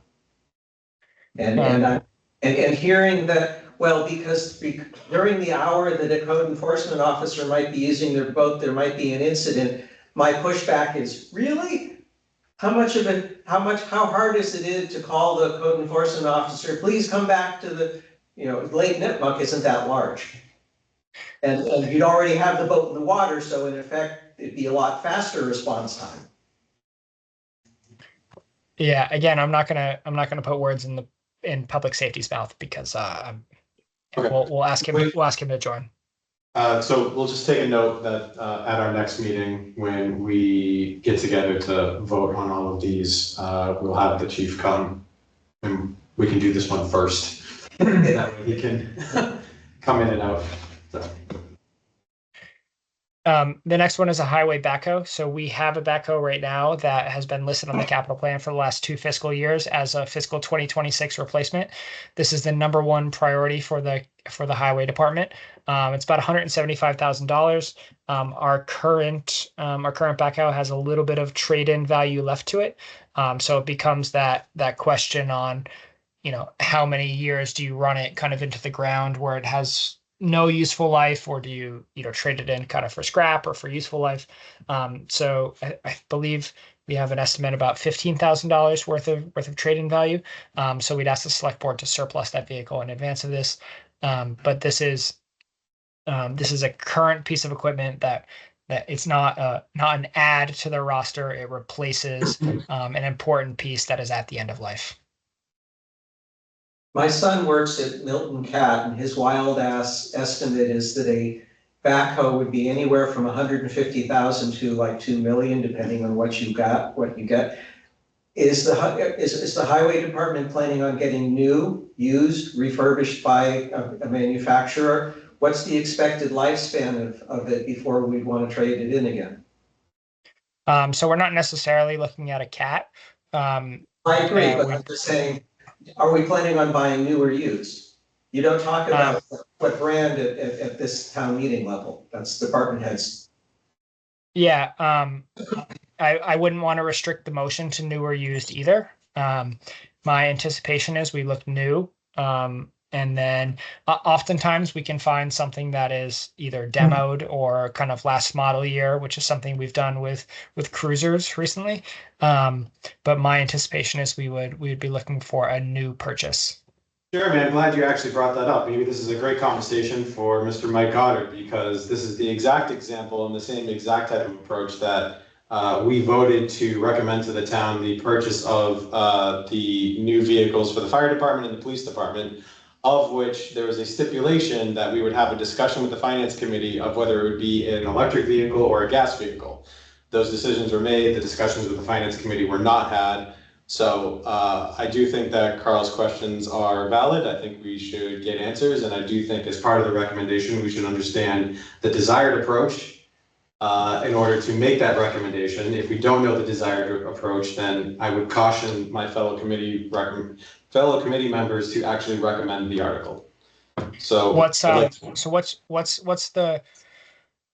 the committee's kind of vested interest in either new or used? If we're talking about a dollar value, what does either new or used kind of, how does that influence your recommendation? It has to do with spend over the life of the vehicle. When is the end of life? What is the total value of the vehicle? Repair costs, and how many years do they expect to get useful life out of it? A new vehicle, I expect repair to be not very much and a very long service life. If you're buying refurbished, that's midway. If you're getting used, well, maybe we should be spending more money and getting a new vehicle. Yeah, so as it's presented is $175,000. I will get confirmation, but my anticipation is that it's a new purchase. Okay, well, and an expected lifespan before the highway department comes back and says how many years until they're going to ask town meeting for another backhoe? How old is the one that's being replaced? I want to say at least 15 years. I think it's more like, oh, sorry, I hit stop sharing. More like 20. I'm trying to pull it up right now from the Capitol. Let me pull it up.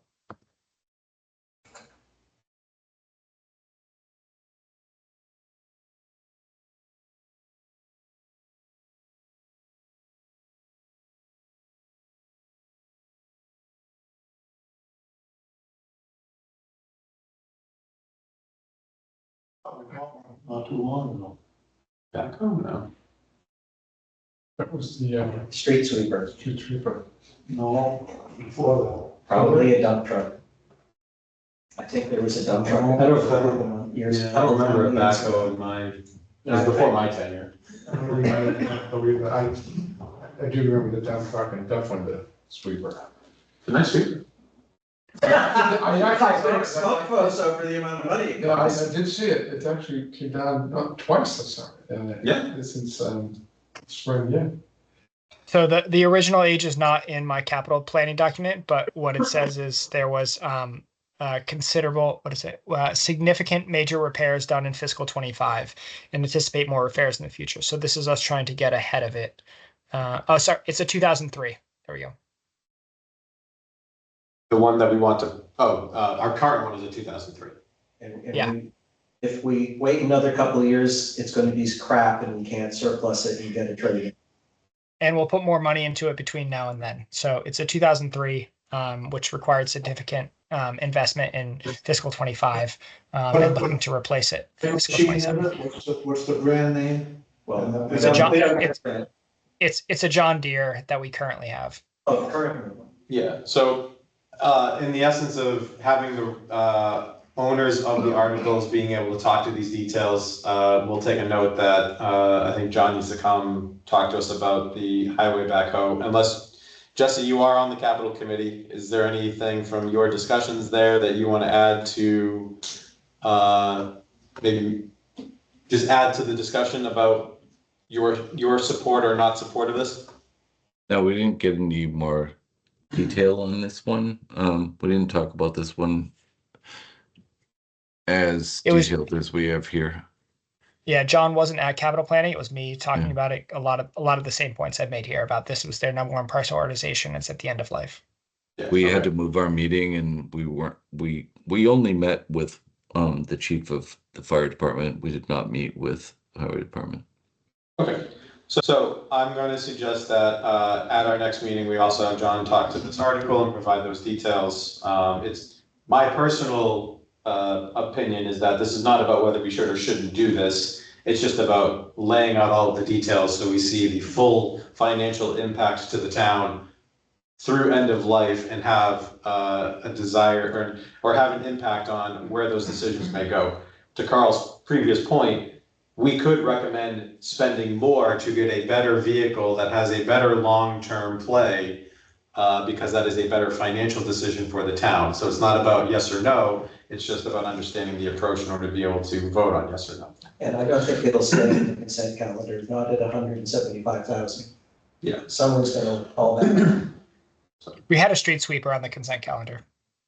We did, yeah. Okay, all right, unless there's anything else on Article 23, I'm gonna suggest Jeremy moves on. So this is beach bathroom upgrades from the Parks Commission. So I need to get some more details from Dan Byer on this. It's a small number, so this may end up being passed over if we can fund it from the revolving fund, perhaps. But there are non-revolving fund folks who use it, so that's why the free cash was requested initially. But I need to get a little more detail, and I'll have that for your next meeting. But this is something that Dan did join Capital and talk about. Kind of a refresh to the not a total rebuild, but a small project. My usual question is, what's the consequence of not doing that? If not spending any money at all, does that mean the fixtures get rusty? Do the people stop being able to use the toilets? I'd like more details on that. Yeah, the bathrooms would still be usable. They would just be, Roddy. yeah, less appealing. And with the amount of investment we've made into that area. And the amount of money that the revolving fund's generating for the town. Yeah. So, okay. Next is beach kayak rental. So this is self-service kayak rental. Dan, I have yet to talk with Dan after the Community Preservation Committee, but this would be requested from CPA funding, so not from free cash. But it's the sort of thing that costs, I'm going to use ballpark here, but costs $30,000 up front and then generates $3,000 to $5,000 worth of revenue for the town per year. So the payback period is quite long, but it's not necessarily a money-making venture. It is folks get to have kayaks to be able to use on Lake Nipmuc. But that is from CPA, not from free cash. I'm assuming this is they're all in a cage and then you pay to rent and then you open. Oh, that's awesome. Self-service, yeah. Yeah. Yeah, I've and seen so this at a park in Franklin. Lots of people were using them. I thought that was a fantastic idea. So my newbie question, why is this ever coming to free cash if the CPA is going to pay for it? it's not coming from free cash. Okay, so then why does the FinCom have an opinion if it's coming from CPA? So when My So- experience with FinCom is you all have an opinion on everything. But the way the bylaw is written is that any expenditure of money, it is funding source agnostic. That FinCom, no article shall be considered in order without the opinion of FinCom. So regardless of the funding source, FinCom should vote the recommendation. Next is senior center upgrades. So this is ongoing as of last week. So the deck at the back end of the at the rear of the senior center needs to be replaced. So it was kind of anecdotal to me. And then the building commissioner went out last week at my request, inspected it, and said, this cannot be used, it needs to be replaced. Oh, that happened. Yeah, on Friday. Okay, that hadn't happened at the capital planning committee. We were Yep. all in favor of it, if so. Yeah, so the COA also wants a retractable awning. I've yet to kind of discuss that necessity for it. So the request is fluid right now, but at the very least, we're at a $15,000 to $20,000 range to replace the deck. COA has gotten quotes from a local contractor more in the $60,000 range, but using Trex, the Yeah, engineered synthetic, wood. yeah, thank you. Which has a super long lifespan, and if we're under the impression that we want to use the senior center for something else once the senior center moves out of there in the next couple of years. I don't know that Trex is the right approach for the town at 3 times the price.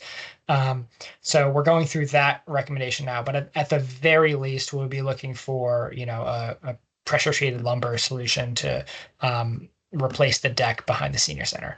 It serves as the second means of egress for the center itself, and it needs to be replaced. And then it needs to be inspected every 5 years, which it hasn't been.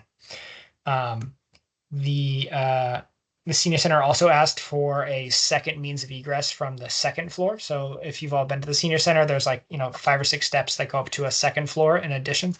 And according to both the fire department and the building commissioner, that area does not require a second egress on its own. So we will not be recommending, punching a hole in the wall and building a whole new thing to come out as a second egress from there. But I recommended to the capital planning committee, and then they did, based upon the recommendation, which has now happened from the building commissioner, recommend replacing the deck at the rear of the senior center. What's the consequence of not replacing the deck? Do we lose an occupancy permit? And he hasn't yet threatened that or put that in writing because I think he understands the weight of that. But really, it's been deemed unsafe for our senior residents. That's good enough for me. Yeah, well, and for questions, so I get to ask the hard questions here. So it I don't have a definitive ruling on that, but I think that might have been purposeful from the building commissioner. Because you'd have to shut it down now. My next question is, what happened? Is there a reduced cost for just replacing a set of stairs down and not building out an entire deck? Perhaps it doesn't have the utility that the senior center would want. They haven't been able to use the deck for the last handful of years because of safety concerns. So yeah, what did they use the deck for? I'm looking for a justification for spending an extra $20,000. What value will the senior center get over a $20,000 deck instead of a $5,000 set of stairs replacing the whole thing, the deck that's there now? And I'd like to hear the senior center say what that is. I will ask. And same issue for the awning. What's the expected cost of the awning? What would the utility of the awning be? If the senior center gets a new building, would the awning stay, and would any potential new owners of the building be able to use the awning for something? They have limited programming space, right? Yeah, so that's why the awning isn't in this ask here, because I don't quite understand the utility of it. But in terms of the deck, yeah, exactly. Like it is additional programming space. It's the ability to recreate out there on a non-programmatic way, put tables and chairs and have lunch out there and things like that. So it's an additional space in what is, by all accounts on anyone using it or thinking about it, an undersized space. Okay, it sounds like you want to take the sentence about the awning completely out of this document. I'm not quite ready to justify it, but it's something that the Council on Aging has asked of me and wants town meeting to be asked. So I put it in there in deference to kind of their priorities, but it's not something that I have comfortable recommending. Right, okay, if this comes in as a single motion, I'm going to be the one to say up, and I want to split the motion into the 3 parts, so that the awning is considered separately from all of the other asks the senior center is doing. So you can be prepared for having to justify each one individually and pass that along to the senior center staff. So you can have old people mad at you. Oh, I have strong feelings about the senior center, even though I'm turning 65 the end of the month. So the next article is about closing an account. So this is from Community Preservation Commission. So there is $2,500 left in a beach engineering account, and we have no longer have a need for that engineering, and it's closing it back out to the CPA undesignated fund balance. And the consequence of not passing this is the money sits there in an account and we can't do anything with it. Correct. So it's like a housekeeping article that we want in the consent calendar. Yes. Short money, which is why it's on the consent calendar, is from the Land Use Committee, from the Mendon Land Bank, for a boundary plan for 17 Plain Street. Should be Pleasant Street, not Plain Street. That's a typo. I had one, and it's that's my fault in that I live next to Plain Street here in Millis, and it just it conflated in my mind. So thank you for that. And is this tied in with the pork chop zoning, or is that what 81X is? I mean, I looked up 81X and I can't figure out what exactly is that they're trying to do with this. What's the result? When this plan is done, what is the expected outcome that the land use is then going to use the results for? Yeah, 81X you file with the registry to define a boundary. So their future use. That's why commentary is yellow. Commentary is yellow here because I need some more from the Land Use Committee. So I don't know their intended overall outcome, but they sponsored it, not select board, so I put it on. 81 is south of Lake Nipmuc, but I'm looking at the lot on Mass Mapper, but I have no idea what they want to do with that parcel and why they want money to do something with it. And more housekeeping to close various accounts. So these are all accounts. I've listed them here from various special town meetings. The highlight being the street sweeper.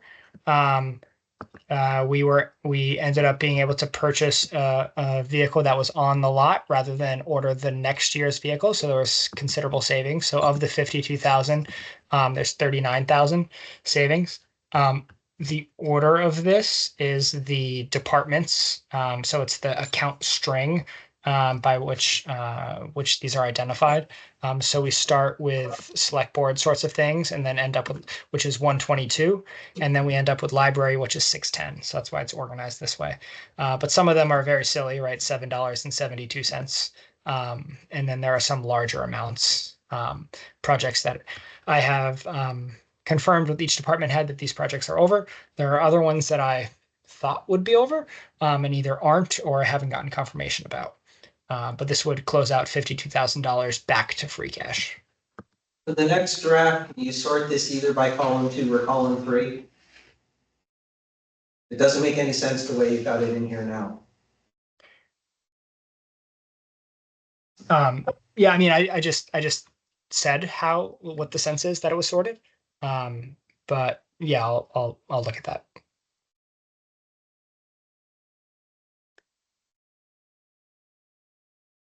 And then Article 30 is supplemental road funding. So for the last 2 fiscal years, the town has appropriated an additional $250,000 to road funding.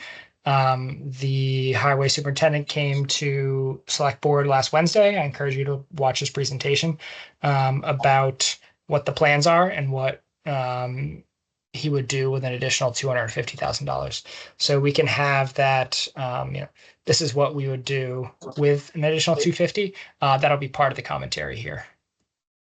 Are the plans for the roads firmed up? Yes, he's got a 3-year plan for what he wants to, he's got money currently allocated and he's got like Hartford Avenue East is number 1 and then what he wants to do the year after that and the year after that. And Misco Road is on his list, but not budgeted yet. So I have a self-interest in this particular article. Are the auxiliary roads determined yet? Yeah, he's got, in the slide deck, he's got a map of Mendon and it's color coded with bright red for the really deteriorated roads and then yellow and then orange and whatnot. So the slide deck should be, if you can share that with us, or if he updates the slide deck based on the comments and feedback I gave him last week.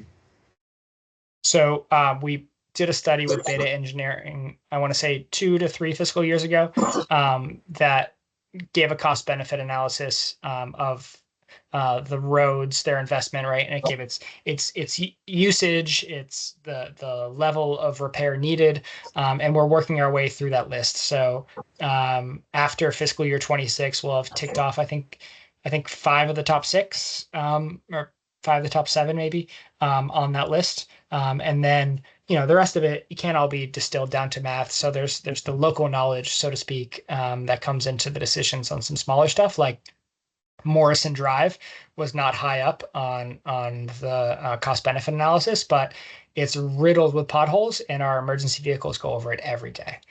So to prolong the life of those, we're doing a kind of resurface, or propose to do kind of a resurfacing at like I think a $30,000 price tag, give or take. Not a full depth reclamation, not a recycled hot mix in place, just a resurfacing. And that's based upon the type of vehicles that use the road rather than just, the count of vehicles that use the road. So that sort of thing informs it as well. But yeah, I can get that plan, but I encourage you to watch John Dudley's presentation to the select board last Wednesday to talk about roads and see where the select board's heads out as well. Okay. My general observation, and this is one of my FinCom agendas getting on here, getting the roads repaired.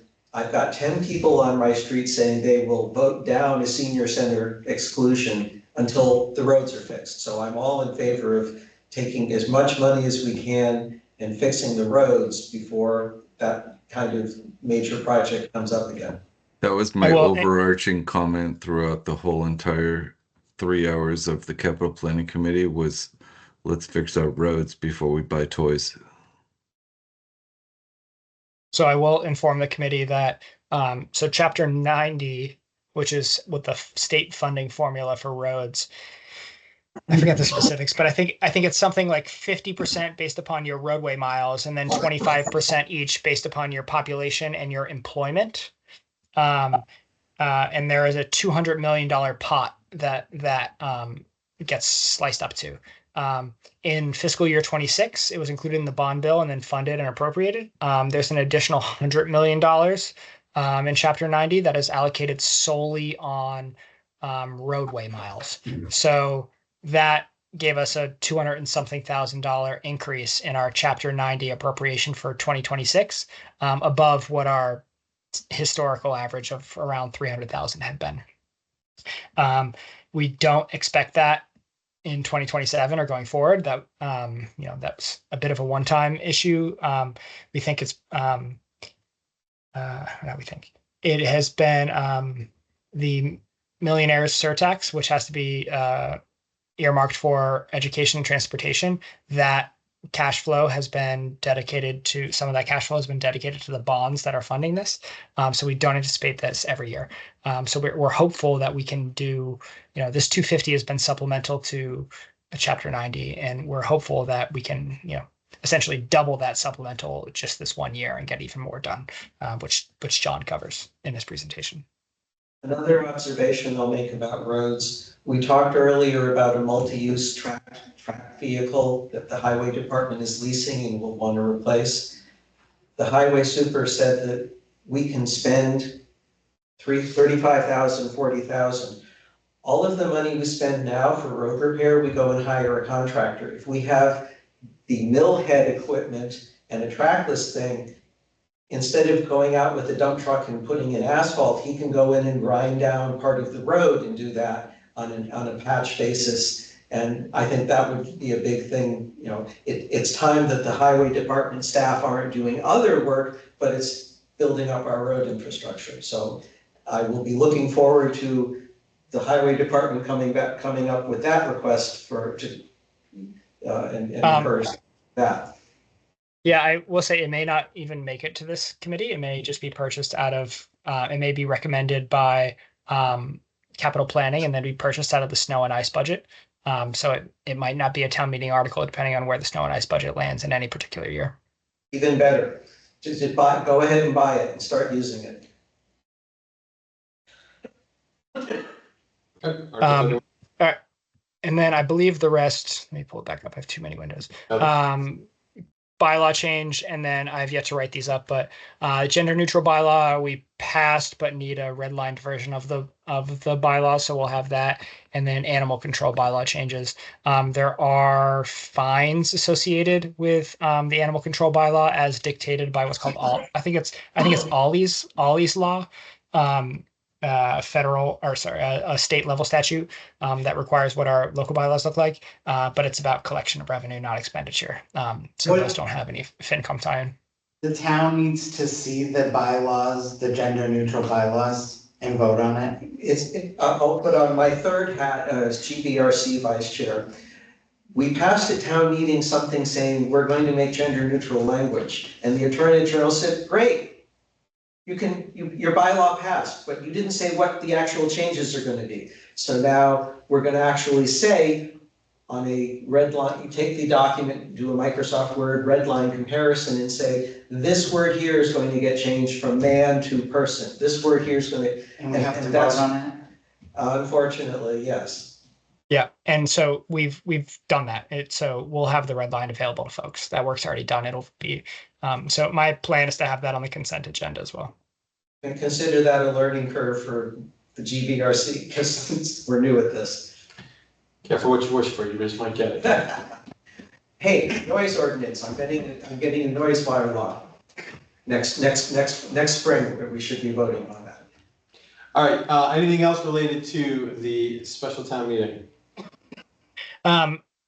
It didn't get on here. I will say in the future, there will be a request to increase overlay from the assessors. That hasn't been increased the last couple of years. I think that we've got a new assessor and that kind of maybe fell by the wayside. So you can expect that in the spring. I'm going into labor negotiations right now with all 4 unions and all of our non-union folks. So that will be part of the budget presentation in the spring. I'd like to, like I said, some point between now and maybe January or February, have a meeting of this committee and present my long-range financial plan and say this is kind of where the town's headed. And hopefully we'll have some union agreements at that point. We recently conducted a compensation and classification study through the Collins Center at UMass Boston. And we cannot afford to implement that fully in year 1 to get us competitive in the region. But I'll be looking for 4-year contracts for the unions to kind of smooth those increases over 4 years and have us stay relevant regionally. So there'll be some increases, hopefully within the realm of or the approach and what I've been authorized to do is within the realm of affordability. But that we'll have brand new union contracts that will be part of the fiscal 27 budget. So I just want this committee to be abreast of what the multi-year plan is. But in terms of special town meeting, I have nothing more finance-wise. Thank you, Jeremy. Appreciate it. I have something that's tangentially related to this. Again, the General Bylaw Review Committee has looked at the part of the town bylaw that authorizes the Finance Committee. It is unusual compared to other towns of our size. And it's reflected in what I have seen and heard is some of the tension between the Select Board and the FinCom over the past 5 years. One of the goals that I'm hoping to do, coming in as an outsider and someone on the GBRC, is when we work with the Select Board to figure out and with the town municipal staff in charge of money, when we work out how we're going to be doing things moving forwards, at some point we'll want to update the bylaw to reflect how we want to be doing things in the town. Totally agree. That is something that clearly during your interview with the select board came up, and my daughter had a slightly different opinion than probably what mine is, and when I articulated to the general bylaw committee. Yeah. Yeah. So that's clearly an area that we need to work on before we solidify and change any bylaws and put an operating model. Right. For example, if there's a tension between, the Finance Committee is responsible to the legislature. but we're appointed by the executive branch. We are responsible for telling town meeting our opinion, but we're appointed by the select board. Most other towns don't have the select board appointing the FinCom, either where FinCom is elected or, quite interestingly, the FinCom is appointed by the moderator. Well, that's interesting. Because the moderator is the person who runs the legislative branch, so therefore the moderator does, and some of them are hybrid. It's a self-perpetuating oligarchy with the moderator and the existing FinCom members going out and figuring out who the new FinCom members are going to be. Oh, that's So there's a lot of Yeah. different, but the whole point there is it takes it away from the select board being able to appoint and fire FinCom members. Yeah. Yes, But again, Carl's that's something to look forward to in the future. Yeah, Carl's got a great point there where you're supposed to be the eyes of town meeting. And if you know, it is conceivable that if you didn't go along with something that select board wanted, they would either remove or not reappoint you. And you kind of want to take that decision away from select board and say, you're not select board's eyes, you're town meeting's eyes. But at the same point, the mandate for the finance committee is a lot broader than what most finance committees have purview over in terms of requesting, conduct of all departments and things like that. That's not typically what we see in finance committee bylaws. And now that we have municipal staff and we are paying them lots of money to make sure that the department heads are making sensible requests, we don't, as volunteers, we don't have to get involved in that. We should trust the people we're paying to do that. Oh, yeah, absolutely. Okay, I don't want to get too deep on this. I do think that this is a specific agenda topic that needs to come up for future meeting, but Yep. It is something I want to work out with Jeremy and with others from the select board, how we want to approach the conversation. So, okay, one other thing while we have you, Jeremy, your topic. Yeah, it doesn't have, I mean, Well, Jeremy's here, so I don't. it's your decision, it doesn't have to be his decision, it's your budget. Okay. so Yeah. this is about the meetings and dues. Yeah. Yes. Yeah. So this is kind of an administrative word. So we paid the Association of Town Finance Committee dues this year. We didn't pay them last year, but we paid them this year, and that grants you access to the handbook, which I sent around, and we'll get a new one, and I'll send that around to everyone shortly. But it also gives you access to conferences and whatnot. So what did I say, Billy? There's like $200 left or something, $190 left, something like that. Yeah, as long as we register, we can bill Mendon, you'll get an invoice. Right? Yeah. So both Carl and Billy had asked me how much money is available to spend on this sort of thing. And I can tell them what the budget says, but it's the finance committee's budget. So I didn't want to say, yes, you can go ahead and spend this money. Yeah, as the way that our power is kind of balkanized here in terms of budgetary authority, each department head has their own budget manager. So you're your own budget manager. So that comes down to this conference question, and also you have $2,000 to hire staff to be essentially your clerical help. So we could talk about that as well. But this committee, before anybody signed up for it, I asked Billy and Carl to get this committee's temperature on spending that money to send them to the annual meeting. Yeah, that's why I wanted to bring it up. Thank you for the context. So I know you guys both expressed interest. Newbie. I know enough things, so I'm happy to have somebody else attend and bring all of the wealth of knowledge that they have at this conference back. I'm even fine sending. Jeremy, can you confirm how much do we have left in the budget? Are we able to send both Carl and Billy? I'm almost certain. It will take me way too long to get into our VPN to do that. I'm almost certain you can, but if not, I'll commit the select board's training budget to pay the $40 or whatever. Okay, all right. Well, then I make a motion to send both Carl and Billy to the Pay for it, yeah. Yeah, to pay for the training that they have requested to Jeremy that we discussed over email. I'll second. And as department head, our new chair should make sure that when all of the department heads are asked for their budget for next year, that we have training money in there. This And is, if we don't spend it, hey, it goes into free cash. this is the first year that we have ever actually had this discussion, so. And if we fill in another position, then there'll be another person who wants to There's- get training. Well, Jeremy, why, if you could, there's usually two conferences that usually pique my interest. There's this one, and there's usually like a finance one. So like. So, well, I support conferences that support FinCom operations. We have a finance department that their role and responsibility is owning the finances of the town, financial operations, right? So like I'll send you the other one, like this one fit into my schedule, there was another one that's also about like, not like finance, but like, Send it to the whole. I'll committee. send you the email, there's like Okay. two that are usually interesting. Yeah. It's That like, speak towards like town financial stuff. Budgeting. and- Right, so this is the Association of Town Finance Committee's annual meeting. yeah, Right. that's us. This. Right, yeah, so I love sending representatives to that That, annual meeting.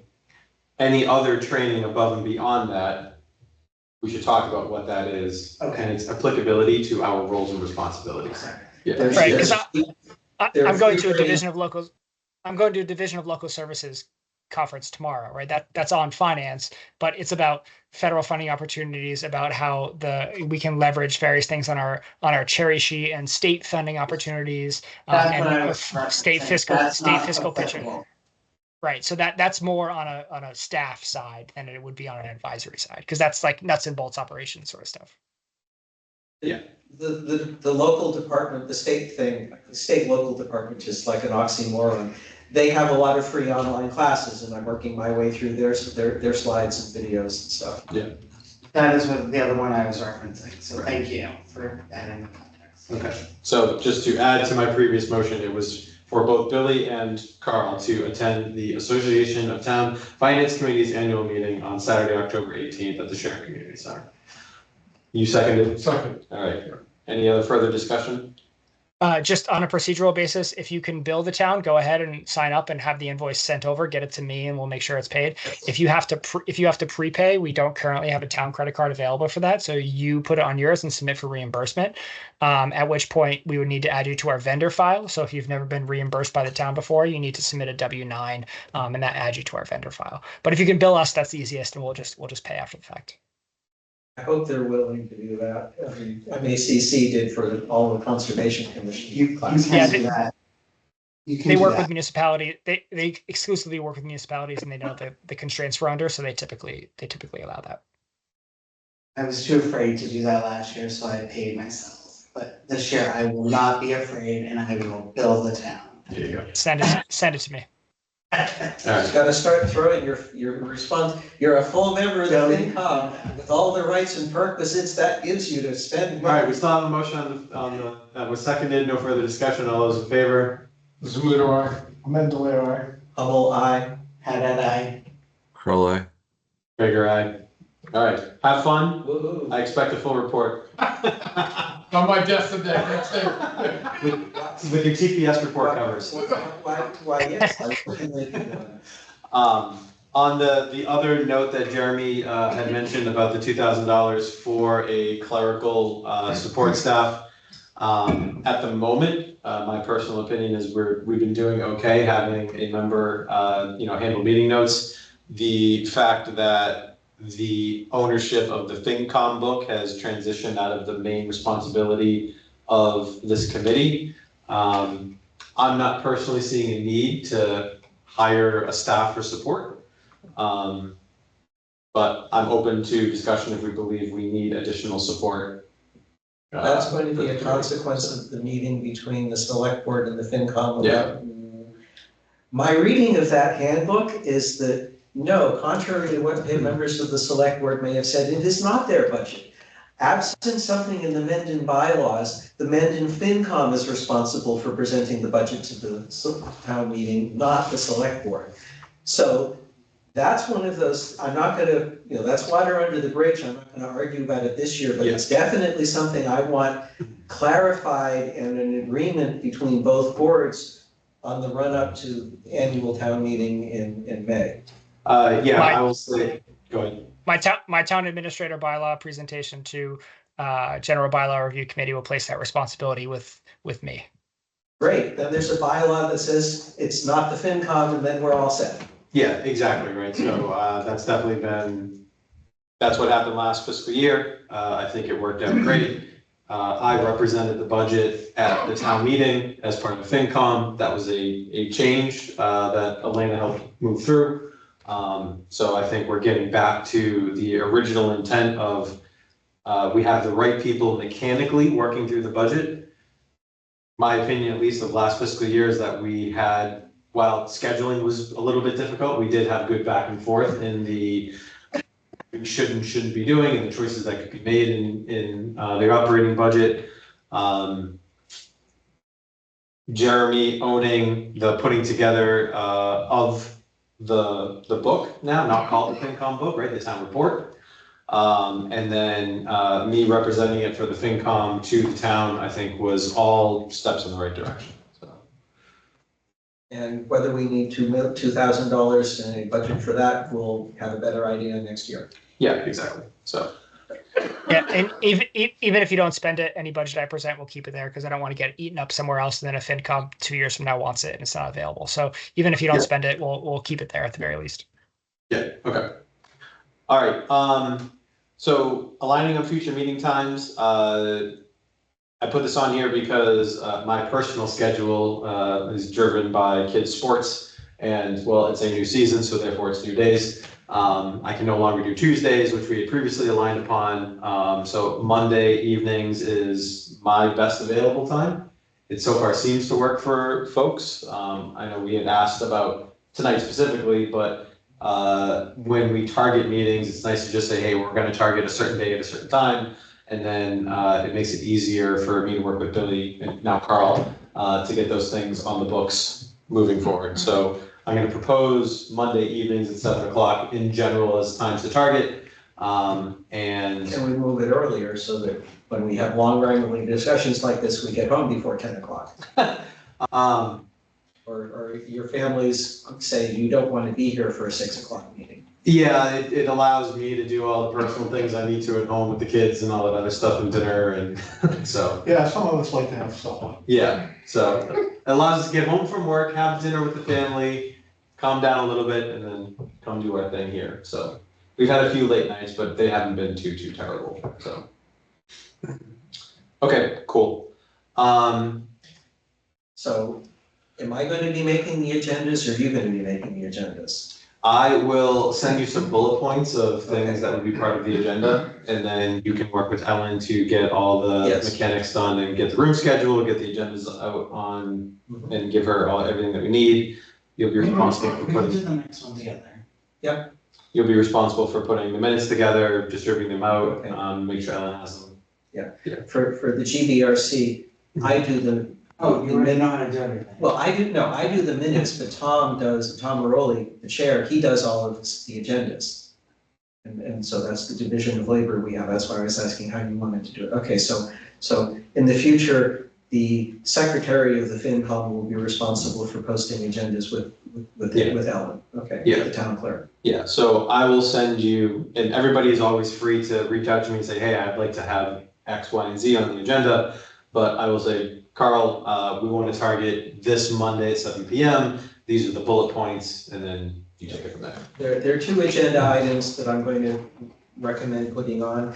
At the very beginning, you have a place for input from members of the public. If anybody showed up from the public and wanted to pound the table about something, you listen to them and say, thank you very much. Oh, God, that'd be awesome. We'll take that under advisement, and it's not on the agenda, but we will think about adding your issue on a future agenda. And likewise, at the end of the meeting, there's a chance for all of us to sound off on things. And again, we listen and say, okay, if this is important enough, we'll talk about it in the agenda meeting. So good and welfare is the phrase. Yeah, I like it. And I would love the opportunity for someone to actually care enough to show up and do stuff. So that would be fantastic. Carl can't Well- Carl can't show up as a resident at his own FinCom meeting. They will on stuff, on stuff that's personally interesting, personally, but can you imagine 5 other people just like me showing up and critiquing it? No, we put them on the committee. Okay, so in terms of further discussion as needed, which is also part of reorganization that I forgot to dive into, we have representatives on multiple either subcommittees or other boards as attendees. There's the capital planning committee that Jesse is a part of. Jesse, I'm assuming that you want to continue being a part of that committee as the FinCom representative. Yes. Okay. And that's not just a FinCom representative. Even if Jesse wasn't on FinCom, he was separately appointed by Select Board to the Capital Planning Committee. So it's not it's not a seat to be filled by FinCom. Jesse just happens to be in both It roles. was in the past, it was just a group and then it morphed into a committee. So yes, I was the representative until it turned into a committee. You got your own bylaw section, so it's official. Okay, all right, so operationally then it doesn't really matter and. Okay. It's not ex officio, like some other committees are. Yeah, okay. The other one is, so the school budget subcommittees, we haven't typically sent a representative to BBT. I think that would be beneficial. To BBT? Yeah, to Yeah, BBT. I'm gonna go to the Mercer's one. There's actually one on Wednesday night, so I'm planning on going. Yeah. That's the first one. Okay. Which is one in October and then December and then in January. Yeah, Maureen sent out all the invites. So happy to continue having you be the representative there if there's interest in others. I was going with you as backup, You can, but if you want me to. no, in fact, they would welcome, They would welcome the entire the committee to entire show up. committee if you want. I was just gonna say, Yeah. no issue with that at all. We'd have to post it. Yeah, we can't have quorum, right? So. Or you can't deliberate, which is kind of hard to do if you're at a meeting and asking questions and trying to talk about stuff. Yeah, so the expectation, as of right now, is that Ron shows up to the subcommittee meetings. We should just make sure we're validating with folks who's going to be attending so that we don't, Miss a meeting. have one, the expectation you'll be there. If you will not be there, you reach out to the committee That's fine. and say, hey, guys, I can't meet, can somebody cover? I have an interest of joining them this budget season, but hopefully I don't think my schedule will allow it, so I want to try to attend. Are you planning on attending all of them, or? I like going, Okay. but I won't if. No, but by all means, I would plan on going. In fact, whether I'm there or not should have no bearing on it at all. In other words, Yeah, Can the 3 of us go? absolutely, well, yeah, we just can't deliberate yeah, on anything. yeah. Okay. This is more informational, Yeah. but they're very, very welcoming. I mean, I've been going to over a year now, and I mean, you can ask questions. I mean, they, Is that the committee Jay Byer runs? yes, Okay, so And he's Maureen our rep to MERS? Yeah. Okay. Yeah, so he's the director of finance for the district. So these are his budget subcommittee meetings. They go through all the more detail, all that good stuff, so. And, Yeah. and my understanding is the merged budget, we have nothing to do with because it's a regional. Is that correct? We just, the town meeting Oh. gets it and then they have to accept or reject it. Whatever happened with the, BVT stabilization. yeah, It was approved. it was approved? Yeah, of course it was approved. well, they only needed, Yeah, they didn't need our vote. they didn't need that vote. They did, well, I got. Hold on, to answer your question first, right? They go through a whole slew of things, just like we do in our operational budget. And at the end of the day, through a lot of calculations and rigmarole that thank God JI handles, ends up being a town assessment, right? Yeah, right. So the town of Mendon gets assessed a number, and then we decide what to do with that number, right? The town can fund it through the operational budget if it's above a certain percent. If it's above a certain threshold, we could end up in a 2.5 override, right? So all of those rigmaroles of how we want to fund it, those are decisions that we make as a town. we have the ability to say, well, we're gonna put it all in a 2.5 override because that's the way we want to approach it, right? Not that that's happened in the past. Or there can be other ways to go about doing so. But we don't drive anything that has to do with the numbers of the budget, so. We can advise, right, and give opinions. We don't have the opinion like I just have been exercising to say, you wanna spend what on what? We can say that, you can say that as a citizen. But it would be, this is not FinCom. Yeah, correct. The meetings are, for FinCom members, really informational. Yep. And, but again, excuse me, they welcome, I mean, the first time I asked a question, I was like, sorry to ask this, and they were like, no, and like, they were more than willing to, Jay was excellent as far as explaining things, and, Oh, yeah. there's this, I guess what I'm saying is, they make you feel very comfortable there, even if you don't, and the meetings are very, it's not, they tend not to get off track.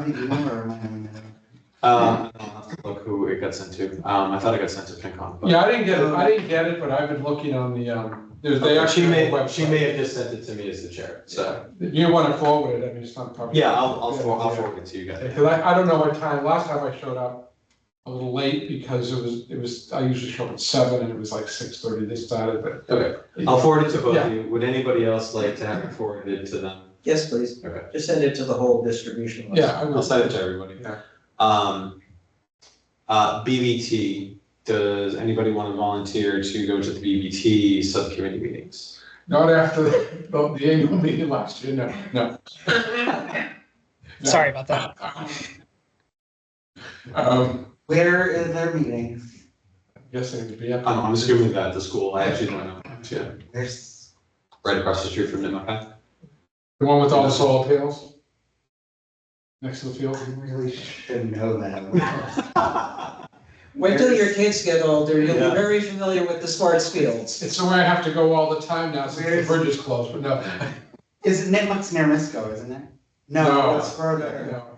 If You you go to the center, you go to the center of Upton and then go diagonally southwest. Or go all the way up North Ave. It's all the way up North Ave, take a look. it's kind of near the Upton Northbridge border. And Which is- does that, sorry to interject, does the committee have anything else for me tonight, or is this all committee business? I'm sorry, Jeremy. I think you're good. You can take off. Good luck. All right, with cool. your- Let me know what Monday you pick for the next meeting. I am traveling on the 13th. It's a holiday, and I am unavailable next Monday. So if it's a Monday, it should be not next Monday. We tentatively scheduled one with Ellen, right, on the 20th, or? No, I said hold because we didn't schedule it because you. Okay. All right, that's fine. Yeah, so we'll probably shoot for the 20th. Okay. When does everything need to be wrapped up by for special town meeting? So the meeting is on the 12th. We're going to send out the warrant to folks probably by the end of next week, but that doesn't include your recommendation. So the warrant report will have that recommendation, but that's posted online and can be amended on the fly. So really, you need your vote. I don't want you to, but really you could vote, 10 minutes before the meeting. But the meeting is November 12th. But the 12th is on a Wednesday. They're usually on a Monday. Is it Wednesday this year? Yeah, it's a Wednesday. Yep, Okay. it's a Wednesday. We were fighting with, Veterans Day is that Tuesday, and there was the assumption that a lot of folks are going to make it into a long weekend and not be around that Monday, so we didn't want to put it on the Monday. There's no reason to have it on the Monday. Jeremy, I will plan the next meeting around when you believe everything stabilizes in terms of dollar amounts. We should certainly have it by the 20th. Okay. Bills of a prior year, if we get something in the 22 days before town meeting, we would change it, but that's the only one that would be a moving target from there on out. Okay. All right. I will work to target the 20th. Carl, I'll let you know if there's other agenda topics, because I'll also need you to check with the chief of police and I forget the other article we wanted to. Highway and fire. Yeah, highway and fire. Yeah, not yet, not police, highway fire, and I'll have parks here too to talk about the beach bathrooms. Okay, perfect. What do you need to talk to the town clerk about? You said you needed to talk to Ellen about something? No, have you worked with Ellen to get everything set up? Oh, okay. So town meeting is the, November 12th. So it's a Wednesday. Okay, cool. All right, All awesome. right, thank you, Jeremy. Thank you, everyone. Thanks, Jeremy. All right, so BBT subcommittee meeting, they're remote, because I think those are also remote, so I do think you can join them remote. So I unfortunately have not attended any of them. I do feel like we should try to make some attempt to start attending, just to be more cognizant of where they're going, what they're doing. I know that we are one of the smaller pieces of their budget, but that doesn't mean we. Yeah. Do we know anything as far as like when their meetings are, like? I honestly, I have no idea. So, I can look into the schedule. I guess maybe consider if there's interest. We clearly have not been going, and it's been working out in a way. We can say whether that's been positive or negative. So I'm also okay continuing that trend and just keeping an eye on things from afar. But I do think maybe we want to try to get better eyes on what's going on at BBT. So I will take the action to figure out when they are and give a little more definitiveness on. I mean, depending on how many there are, you know, I'm maybe interested in going, so. Okay. I tend to go in person. This is one of those ones where I'm going to quietly step back and. Yeah, I would definitely, after. Because I'm busy figuring out how the town works, I don't want to get involved in the school districts. Yeah. Especially if they say, you know, in our stabilization, we had 13 towns that voted for and 1 against, you know, so it's like. were we the only one? No, I don't know, I'm just saying, if they said that, that's what I would probably, you know. If they say, who are you, I'd say, oh, I'm just someone off the street, yeah. Well, we voted against it because we didn't want to give you a blank check, and what you gave us to vote on did not have sufficient restrictions to make us comfortable. Well, things are probably gonna change with BBT just because they have new superintendent. I mean, when I say change, I mean, Who knows, right? who knows, yeah, but it's gonna be probably a little bit more uncertainty since it was. We will see. Yeah. Okay, all right. Any other items that couldn't have been anticipated 48 hours in advance? Did you bring up this? I thought there was a school committee representative or something that we had last year. Yeah, that's what we were just talking about. The- So not BVT. yeah, for Mercer. Mostly, Oh, okay, so you got, okay, sorry. I missed Yeah, that. so The two of them are going to coordinate and make sure at least one of them's there. but Okay, you good. can, but Jesse, as I mentioned, anybody from FinCon can go. Yeah, I mean, no, so- I'm not volunteering. I just wasn't sure if you guys actually settled that. I must have missed it. yeah, we're all set there. So I will forward the meeting invites from Maureen to everybody so that they're all on your calendars.